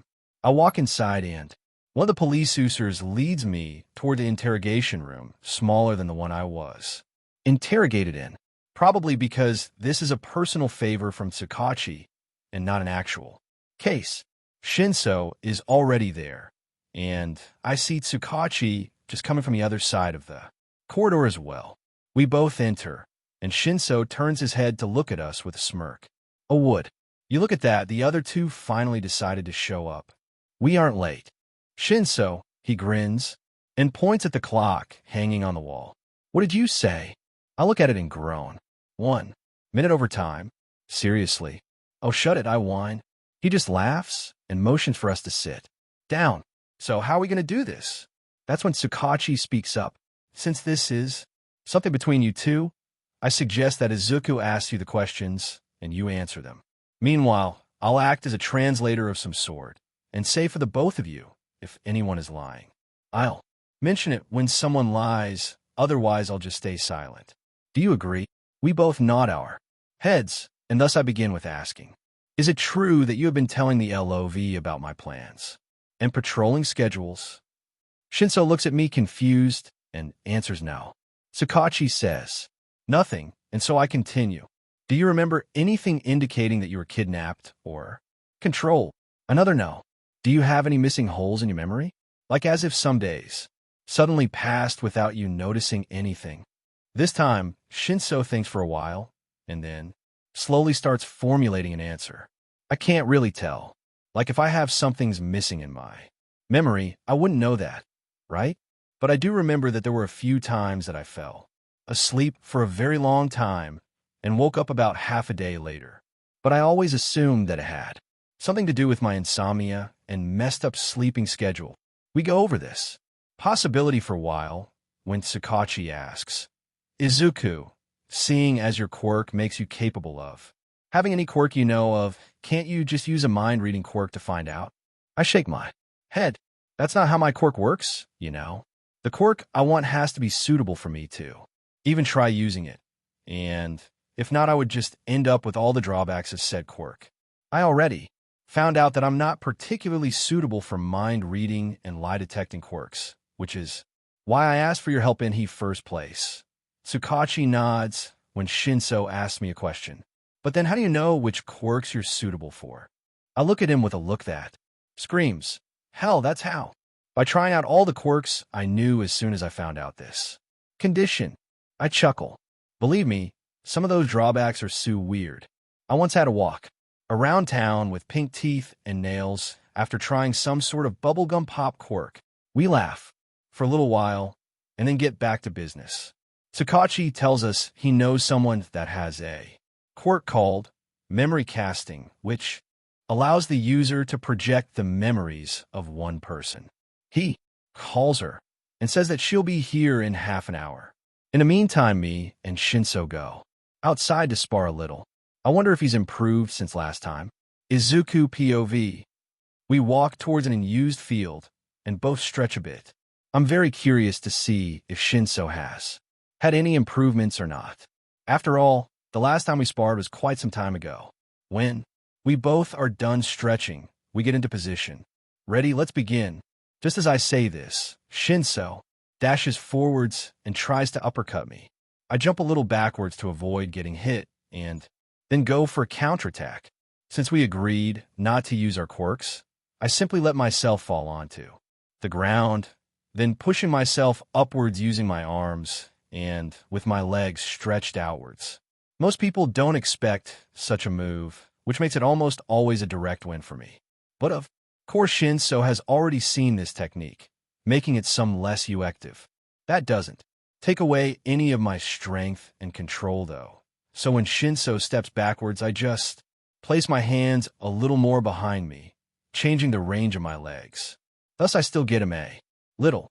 Shinso stumbles a bit, and I directly take advantage of that by getting up and kicking him down. But Shinso seems to have foreseen this move, so he is clearly prepared when he hits the ground. He proves this by immediately placing his hands behind him and jumping up again, driving me in the defensive with a quick arm-fist combo. I block it, but he suddenly switches to a kick with his left leg, which surprises me. He hits me, and I am sent flying. I turn around in midair and land while rolling over to break the fall. I then run towards Shinso in full speed, and when he jumps up to evade my yet-to-come punch, I let myself slide underneath him, catching his ankles with my hands and pulling him down so that his head hits the ground. Shinso bounces back up a bit from the force of the attack and then stays down. I ask him if he's defeated, just to be sure. Sometimes you are defeated without you being unable to move, for example, when you are exhausted or don't have the strength/stamina anymore. And when that is certified, I pull him back on his feet again. We both breathe a bit and look each other with a smirk in the eyes when we straighten up again. Still go down with the same move? Your stamina sure got a lot worse, Izuku. We both laugh and are still laughing when Sakachi walks up to us with the news that Akeo, the one with the memory casting quirk, has arrived. This gets us to become serious again, and we walk inside with a serious silence between us. I'm guessing Shinso is a bit nervous, seeing as he is playing with his shirt again like every other time that he is nervous. I send a quick smile his way, even though I'm still not sure whether Shinso betrayed me or not, because I know, at least I think I do, Shinso, and he wouldn't do such a thing if there was another choice available. And maybe he isn't even guilty in the first place, so I can't go around making assumptions. After all, assumptions are only used to label someone, and they are mostly based on appearance and coincidence. It's no good to label someone, and surely those assumptions have a high percentage of being wrong. As so, I don't trust first impressions either. But seriously, don't go around making assumptions about someone, okay? First get to know them, and then judge them based on their personality. That way everyone is treated fairly. Smiley face. We walk into the room where Akeo is already waiting for us. She is a tall woman with salmon pink hair that reaches up to her shoulders and bright blue eyes. Wait a second. Salmon hair and blue eyes. Miss Hatsum. Akeo's eyes widen as I say that. We met before since I am friends with her daughter, May. But I didn't expect her to be in town at all. Shouldn't she be on a business trip? And why does she have connections with the police? You guys know each other? Since when? Sakachi's question brings me back to the outside world, and I glance at Hatsum-san before answering. We encountered each other quite a while ago. It wasn't anything important, though. I wouldn't want to bring May into this trouble, so I don't mention her. And since Hatsum-san is informed about me being a vigilante by now, she gets what I'm doing and plays along. Yeah, he has a friend who knows me, and I coincidentally arrived just as he was about to leave. After that, we had some small talk. I internally smile. This was technically the truth, since I really was just about to leave when Hatsum-san came home, spotting me with her daughter. But the way she just said it, it sounds like we just both know the same friend. I don't think Sakachi will come to realize that Hatsum-san meant her daughter when she said that the person knows her. Sakachi sighed. Well, all right then. Let's just start. Already, the rest of us three nod, and Shinso goes to sit down on a chair while Akeo sits down in front of him, grabbing his hand. Ready? 3, 2, 1. I'm starting. Izuku POV. Hatsum-san closes her eyes, and when she opens them again, her and Shinsu's hands are glowing with a soft white light. Shinso is looking at it in amazement, not paying any attention to what Hatsum-san is doing. Hatsum-san carefully moves her hands away from Shinsu's a white strand still connecting both people. She touches Shinsu's forehead with one finger, and a screen-like square made of white light appears in the room. Shinsu's eyes lit up once with a white light, and then he passed out on the couch. Seeing this, she closes her eyes, seemingly concentrating. After a little while, video-like clips appear on the screen. Hatsum-san opens her eyes again and starts scrolling through the memory clips. Then, she opens one. The next. Few memories are in third POV, since these are Shinsu's memories, and the situation needs to be described. Also, there will only be described how Shinsu experienced it. A dark room. 1. Bed in the corner and a closet next to it. The walls are a dark gray, and the light on the bureau across from the wooden door is faintly shining. The field of vision shifts down, revealing two thin, bruised hands nervously playing with the purple sleeves of his shirt. Suddenly, a loud noise could be heard downstairs, and everything starts to shake. No, he himself is shaking. I hope he didn't have a bad day today, is mumbled. The stairs shake a little, indicating that someone was coming upstairs. The vision started moving, going towards the closet. One hand is extended, and the closet door opens. Without a sound, he goes in the closet, the surroundings now turning pitch black. The closet door closes, and after just a little while, the door of the room is slammed open. You could hear that his breathing pattern, which was first quick but steady, turned into a hitched and panicked gasping. One hand went to cover the mouth, but suddenly the closet doors were pulled open, revealing a purple-haired male who looked almost exactly like Shinsu. You can stop. This has nothing to do with the LOV.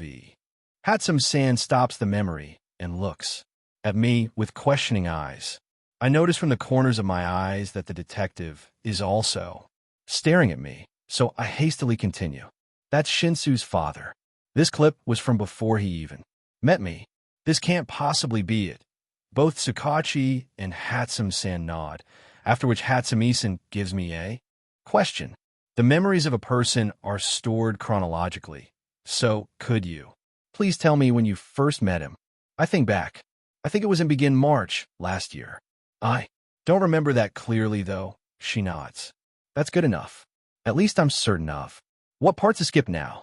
She then continues to scroll down until we suddenly saw something strange. In one part of Shinsu's memory, there was a series of clips that all had the exact same beginning. We only saw the beginning, since those clips only play the beginning unless you open them. Getting a little curious, I asked Hatsum-san to open the first one of them. She complied, and what we saw was this: walking down a dark and crowded street. The walking fastens, and after just a short while it had tuned into running. The walls fly by, and the running continues. Suddenly, the vision stops for a moment, then takes a sharp turn to the right to reveal a dead end. The running doesn't stop, though. In fact, it only accelerates in speed. There is a crash against the wall for a second, and then the wall seems to melt, letting him pass. Then there was a bright white light, and we couldn't see anymore. We try some of the others, and they all end the same, though some of them end slightly earlier or later. But the ones who end later don't really give any extra information either. We all think it was weird and suspicious, but continue to look further, since there might just be something of more value further up ahead. At first, there was nothing interesting. After we watched how me and Shinsu met, we just clicked some random clips to see if there is anything we need to know, besides some quite interesting training clips. Not very interesting for me, but they intrigued Tsukachi and Hatsum-san a lot. You got to lift up your hand if you want to punch me from that position. If you don't, there will be no power in it. The field of vision lifted to reveal Izuku standing in front of a slightly damaged area. To make it a little more clear, I explained to them that that was Shinsu's doing and that we were training. Thought so. Panting was heard, and he then turned around to reveal a totally ravaged mess. Yeah, that's easy for you to say. Have you ever tried to outsmart and outplan Opponent who's far better than you in every way possible. Plenty of times was the dry answer. You're just incredibly incompetent. What followed was a sudden flash, and next thing, the eyes of Shinso are staring at the sky, still shocked at the sudden attack. Looking back on it, I was a huge dork, wasn't I? Sukachi grins and agrees happily with me. Of course you were, but you also had enormous power and skills. Of course, I can't let that slide. Are you suggesting that I'm not anymore? Sukachi, you should know better than that. Who was it? Again, that let a mere kid outplay a whole police station, including 2 pro heroes? Well, that's not fair. You didn't give us any time to prepare.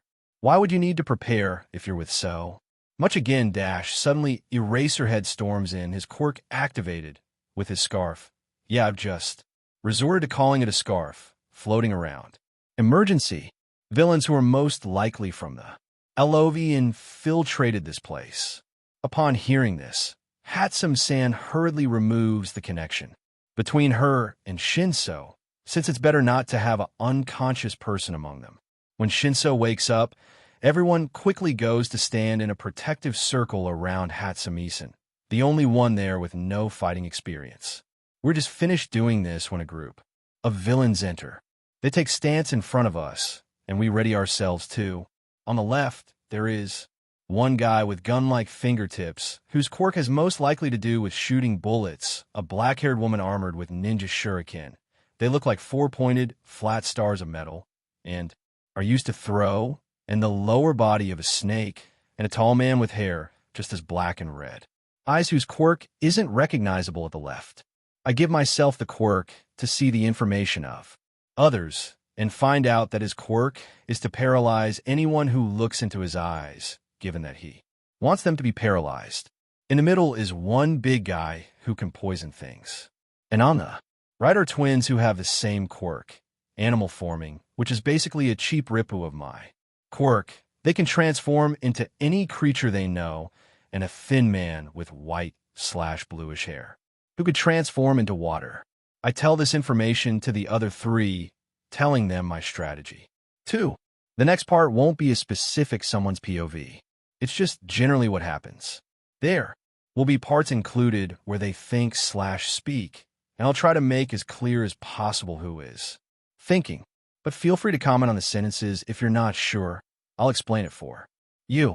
But sorry in advance if the next part is very unclear to you. By the way, italics is either thinking or them remembering the plan. Aizawa, take care of the right side. Aizawa runs towards the 3 on the right, erasing their quirk on the way. Shinso, you can handle that guy. In the middle, I suppose. Suddenly Shinso appears in front of the guy, the result of his training, showing in his speed. Hello, fat butt. Get ready to get your butt kicked. I'll handle the villains.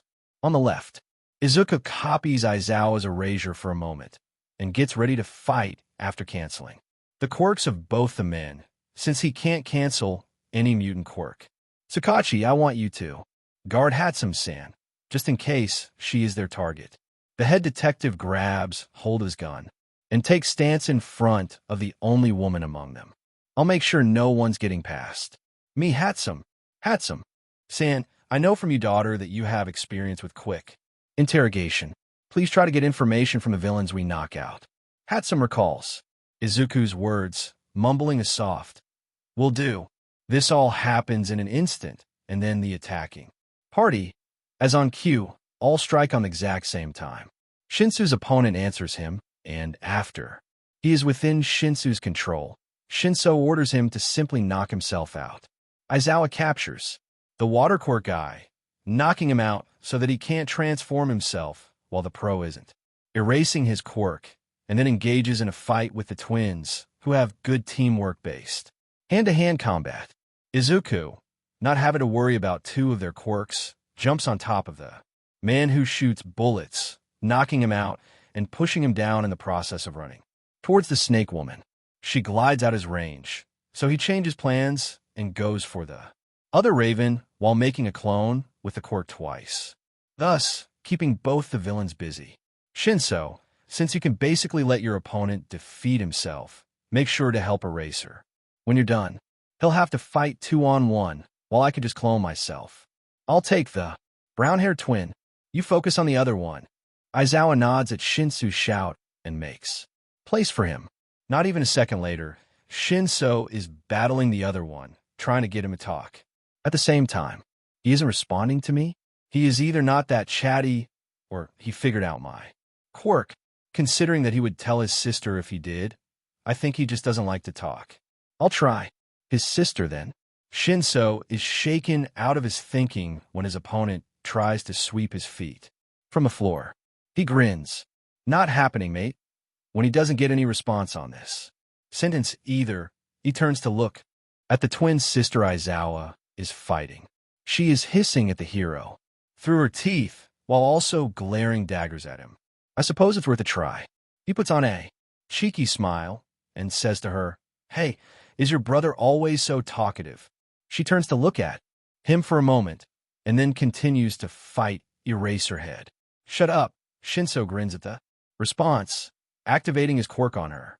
She stops fighting at this, a blank look having taken over in her eyes. Aizawa understands what just happened and just turns at the remaining one, leaving the girl for Shinso to finish. He does the same as he did with the guy in the middle, and with that the girl is out. When the girl's twin brother sees that, he screams at both of them angrily. Seeing as he isn't on his guard anymore, Aizawa easily knocks him out. They then turn to Izuku to help, only to find out that he is just tying up the last one of his opponents, all of them knocked out. Shrugging, they walk towards him, and then start to walk back to Tsukachi and Hatsumi-san together. The three of them are almost there, and Tsukachi has walked a bit towards them, too, when all of a sudden a purple swirl appears behind Aizawa's back. A man grabs hold of the pro-hero and tugs him in with one swift pull. Aizawa gives a surprised yelp and tries to get out of the grip of the man who is most likely to be a villain, but doesn't succeed. The portal closes. After a quick moment of struggle, Aizawa-san. Aizawa. Eraserhead. Pencil tip. Izuku POV. I stare angrily at Tsukachi. That guy's a total dumbass.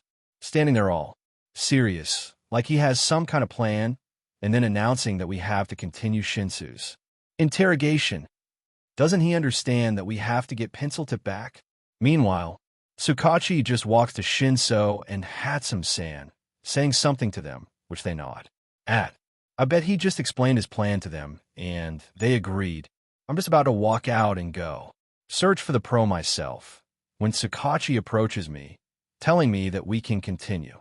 I shake his hand of glaring daggers at him. Tsukachi POV, I understand that Izuku is angry at us.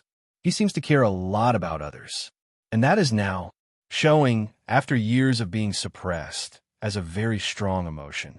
But I have to get him to listen to me. It's crucial to continue this first. We can't just go on a rescue mission that will most likely require us to trust each other if there could be an imposter among us. Right now, the best thing for us to do is sort out if Shinso is a traitor, take measures if needed, and then think of a plan to go rescue Aizawa-san. However, Izuku just needs to be shaken up a little. I know he is a very smart tactician, since I've played chess with him before. Right now, he just has to calm down, and then he'll see that this is best. So I walk up to Izuku with my pace a little quicker than last time and grab both of his shoulders forcefully. Then I sit him down on the couch and force him to look into my eyes. The moment he does, I'm reminded with a shock that he is still a child, in fact, only 12 years old. In his eyes shines a bright glow with anger, sadness, and a bit of fear mixed in, pushed down a whole lot thanks to his long experience with suppressing his emotions.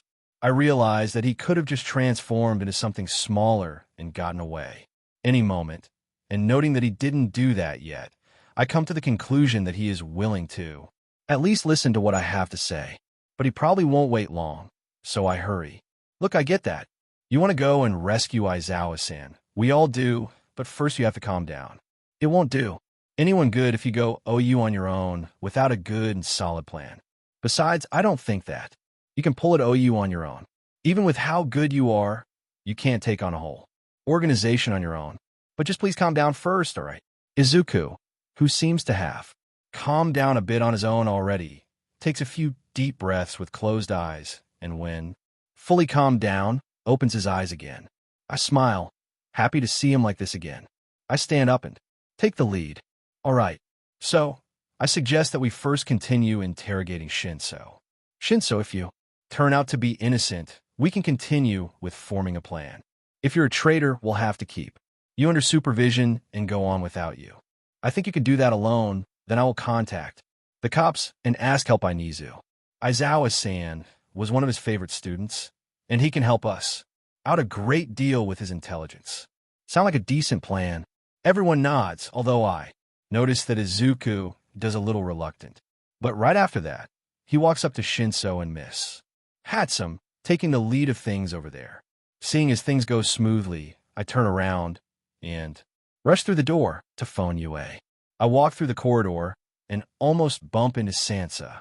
Relieved to see my trusted chief, I explain to him what had happened, and then I order him to alert one police unit and give him the command over them. When that's all done, I continue toward my own Weiss. Since I'm a head detective, I got my own Weiss, and now I'm very grateful for it. It wouldn't help the case much if everyone heard me talking to the principal of UA. Storming inside, I pick up the phone and dial the phone number of Nizu. It would have been much easier if the numbers were saved on the phone, but this is a specially authorized phone with a lot of firewalls and hack-preventing systems made specifically for the detectives of Japan, and you can't exactly save numbers on a phone made to leave no traces behind. Nizu picks up after 5 calls, apologizing about the wait and saying that it's because the UA Sports Festival is coming up. I don't actually wait till he's finished and hastily explain the situation to him. After a quick, "Leave it to me, I'll have him traced in no time. I'll call you back when I have him pinned," he hangs up. I delete the call from the history of the phone and walk straight back to the back room. Shinso, Izuku, and Hatsum-san still are. Hatsum-san Pyo. After Tsukachi-san walks out of the room, Izuku takes the lead. All right, let's just quickly do this, then we can go look for a racer. Shinso, you'd best lie down a bit. And Hatsum-san, please begin as soon as you're ready. I nod while Shinso goes to lie down. Closing my eyes, I search for Shinsu's energy near his head. I've already been connected to him once before, so now it doesn't take nearly as much time as before. Opening my eyes, I can now see the white ball that consists of his memories floating all around his head. To keep myself attached to the energy, I tap his forehead once, strengthening the connection so much that even people without my quirk can see the thread of energy. I then pull the white ball away from his head using only my will, since I can't touch it yet. Moving it further away, I lift it up into the sky and start compressing it into a square form. In this compressed form, I can touch it and others can see it too. So I start scrolling through it as if his memories are all videos until we are by the point in time that him and Izuku were training, exactly where we left OU. I scroll a little further until Izuku points one of them out, saying that he doesn't recognize that one. I open the one he's talking about, and we start watching. A door bangs open in the middle of the night. Then something falls down. The vision shifts a little downwards and then trembles a little. I think he's stuck in something, yeah, or he saw something scary. No, I know Shinso. After a little bit of my training, he wasn't scared so easily anymore. And I don't think anyone but me knows his one fear. Oh, all right, then some rubble falls down, and then everything comes closer with a JRK, only to go back to the original state after a second. The vision stays like this for about half an hour, granted that it sometimes shakes a little, and that one hand slowly manages to get out. After that one hand, another hand follows, some rubble is shoving away from the face, and after another 15 minutes, the vision rises and limps back towards Shinsu's sleeping cabin. Just then, Tsukachi comes in, and Izuku turns around so quick that he loses his balance a little. Tsukachi walks up to us and announces, "Nizu is looking into it. He said he'll call us back when he's pinned Aizawa-san's location." I think we can savvily assume that he won't keep us waiting for long. Just as he's saying all this, his phone rings. Looking at it, his face brightens up visibly, and when he shows who the caller is, I can't help but smile relieved. Izuku also does, with an eager glint on his face, just like a little kid waiting to open a present, but a little bit more serious. Izuku POV. Sakachi walks through the door, and as soon as I hear him, I turn around and look at him expectantly. Sakachi gets the message and quickly elaborates for us. Nizu is looking into it. He said he'll call us back when he's pinned Aizawazen's location. I think we can savvily assume that he won't keep us waiting for long. Yeah, if Nizu is on the case, I bet we're going to have a lead in 30 minutes or less. Just then, Sakachi's phone lights up and starts to ring. Called it. I smile eagerly, wanting to hear from Nizu as soon as possible. Sakachi picks up and immediately sets the call on speaker. He puts the phone down on the table, and we hear Nizu's voice coming out of it loud and clear and a bit high-pitched. I've got a solid lead on the situation, but this is private information. If you don't mind, could you please come my wife's in UA? I know you can get there quick, so I suppose that's no problem for you. No, I suppose it isn't. We'll be there in 10. After that, Sakachi ends the call. Nizu PV. Finally, I'm going to meet the vigilante Green Kitsune in person. I already have most of his information, of course, but I find him a very interesting being whom I would love to meet. Basically, I could have just told him to call me back using Sakachi's detective cell phone, but how could I let this opportunity slip? It's too perfect for me to let it pass by. Wait, let me just get my tea. A&N back to Izuku POV. I push Sakachi and hat some sand towards the door while dragging Shinso behind me. Sakachi takes Hatsumisen in his car, so that leaves me and Shinso. That's what I wanted anyways, since we could have fit into the car perfectly fine had we wanted that. Then, I asked Sakachi if I'm allowed to use my quirk to fly to UA, which is a whole lot faster than going with the car, and luckily he allows it, reasoning that I want to save Mr. Pencil and thus wouldn't run. I then give myself an exact copy of Hawk's quirk, with the only diurence being that my wings are light green, while his are bright red. Picking Shinso up, I take OU.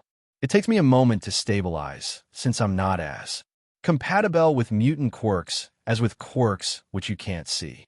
Not mental ones, of course, but the others. Before I could only form the mutant ones without being able to do anything with them, but after a lot of training I can now use them normally, which is very handy in such situations and on patrols. Once I'm stable, I search a good airflow and quickly make my way to UA. Of course, I arrived earlier than Sakachi and Hatsum-san, and I decided not to wait for them. Walking towards the building alongside Shinso, I wonder why there aren't any traps waiting for me. But then I realize that I'm stupid to think Nizu wouldn't allow us to enter after literally inviting us over. He probably programmed a special allowance for us and the other two into the security system way before even calling us and inviting us over. He's probably already waiting at the entrance to welcome us. After all, this is Nizu we're talking about. Going through the front doors, I confirm that Nizu is indeed standing there waiting for us. He no doubt already knows how we came here so fast, since I didn't spend any yurt hiding from the security cameras. Nevertheless, I scan the surroundings and outlay of UA when walking through the corridors. Who knows, maybe I'll need it someday. It's always better to be safe than sorry. Anyways, Nizu turns to us as soon as we walked past the doors of his wife's. So you got here? Early, how lovely. Since Sakachi and Hatsum aren't here yet, we've got to wait. Oh gosh, he sounds way too happy about that. So, I suppose we could pass the time while getting to know each other. Alright, I think I'm starting to understand why he's called the Rat Satan now. Nizu tells us to sit down, grabbing tea while sitting down himself. I've heard about his connections with tea, and just hope he doesn't spill any of it over either one of us. So what do? You say we begin? I'll ask the questions. I shake my head, chuckling lightly. I'm not so stupid as to agree with him being the only one asking, but I don't think he expects me to agree either. He's Smart enough to predict how this is going to go. Well, I've got a better proposal. Why don't we play a game of chess? For each piece that is taken, the opponent gets to ask one question. How's that sound? Nizu POV, honestly, I'm pleasantly surprised by the vigilante. Of course, I didn't expect him to agree so easily and just let me ask all the questions, but I'm surprised he proposed a game of chess. It's a wonderful idea, and it will allow me to analyze his way of thinking. Delightful. I'll get the chessboard if you don't mind. I go and grab the chessboard from my desk cabinet and set it down on the Koei table in between us. Well then, do you prefer to be white or black? Izuku POV, while Nizu grabs the chessboard, I observe the room we're in. It's big and spacious with a desk in front of the glass wall and facing the big wooden doors, a small kitchen counter, and a sitting area where they currently are. Against both of the walls facing the desk are bookshelves, and then Nizu sits down in front of me again with the chessboard in his hands/paws. Well then, do you prefer to be white or black? I choose white since I want to have the initiative at the beginning. I am well aware of Nizu's high intelligence, so I don't want to let him initiate anything. Starting as I usually do, with the horse on G1 going to F3, I start to predict Nizu's moves. Nizu moves his pawn from E7 to E6, freeing both his queen and bishop and giving the king an escape route. Seeing this, I move my own pawn from D2 to D4 as to prevent Nizu's pawn from going further ahead and making more way for the queen. Nizu grins at my response, and thus our chess war has started. Meanwhile, Shinso P. Did they just forget about me? Third POV, indeed forgetting about Shinso, the two geniuses chess further. For a while it was just mutual attacking and escaping, where one set a trap the other already foresaw and the other avoiding it with care, while planning a trap on his own. It wasn't until exactly 5 minutes later that one of them actually managed to capture a piece from their opponent. Izuku had been setting up a trap, intending to capture Nizu's bishop, while overlooking that Nizu had set up a double trap with that bishop as bait. He had made it look like the bishop was part of a trap with the knight as bait, while their roles were actually reversed. Izuku, deeming his plan successful, moved his pawn 2 steps forward, as he hadn't used it before yet. Nizu took the chance and captured the pawn with ease, setting it aside with an unmistakable glint of sadistic happiness. Putting his paws together. In anticipation, he turned to Izuku. So, something of my personal interest. What type of quirks are you the most compatible with? Izuku sighed. Of course, he could have known that Nizu picked out just the pieces of information he didn't tell the police yet. Mutant types usually take a lot of time to get used to, same with creatures. I'm most compatible with quirks that work a lot, like my parents' quirks, and thus emitter type. Nizu nodded, and they continued their game. They did become less cautious after once the first question was asked, so it wasn't before long that Nizu messed up. Now, it was Izuku's turn to ask. All right, what do you heroes plan to do with me? Since you're an ex-vigilante, and both your parents are part of the League of Villains, you sadly will have to be held under supervision. You'll be placed in the foster system, and there will be weekly meetings with a therapist. That's the best solution for now. Izuku sucked in a sharp breath. He had half expected this, since it was the most logical outcome, but it never seemed quite realistic until now. He had secretly observed some children within the system, and it wasn't exactly pretty. He was already pondering how to escape the hero's grasp on him, and continue being a vigilante with a different name, when Shinso interrupted them. Shinso POV, I was starting to get a little bored. Izuku and Nizu may be geniuses, and their chess war may be super fascinating to watch, but it was only so much fun when you didn't understand anything they did.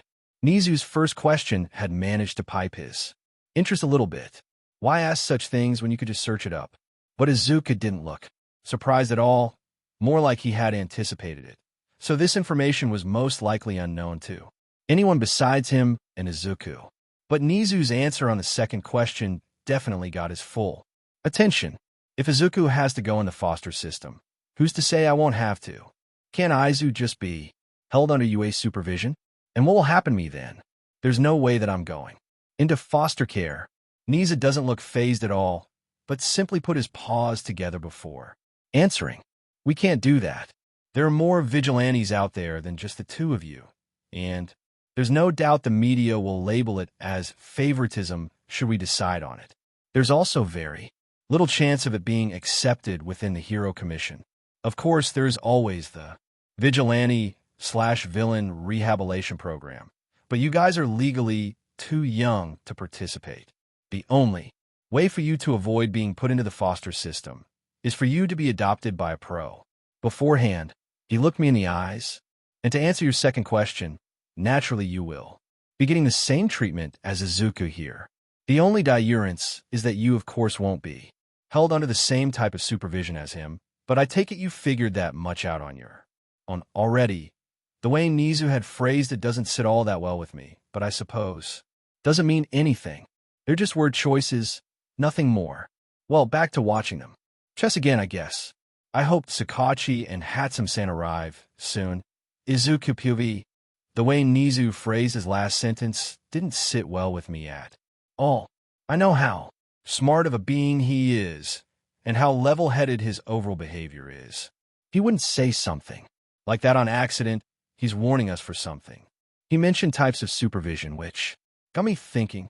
When speaking of putting me under supervision, he said, you sadly will be held under supervision. That probably means that they suspect me of betraying the heroes in favor of the villains. He also said that Shinso wouldn't be held under the same type of supervision. That was completely logical. That just strengthens my suspicion about their suspicion of me. Wow, that sentence is strange. But before that, Nizu said, you of course won't.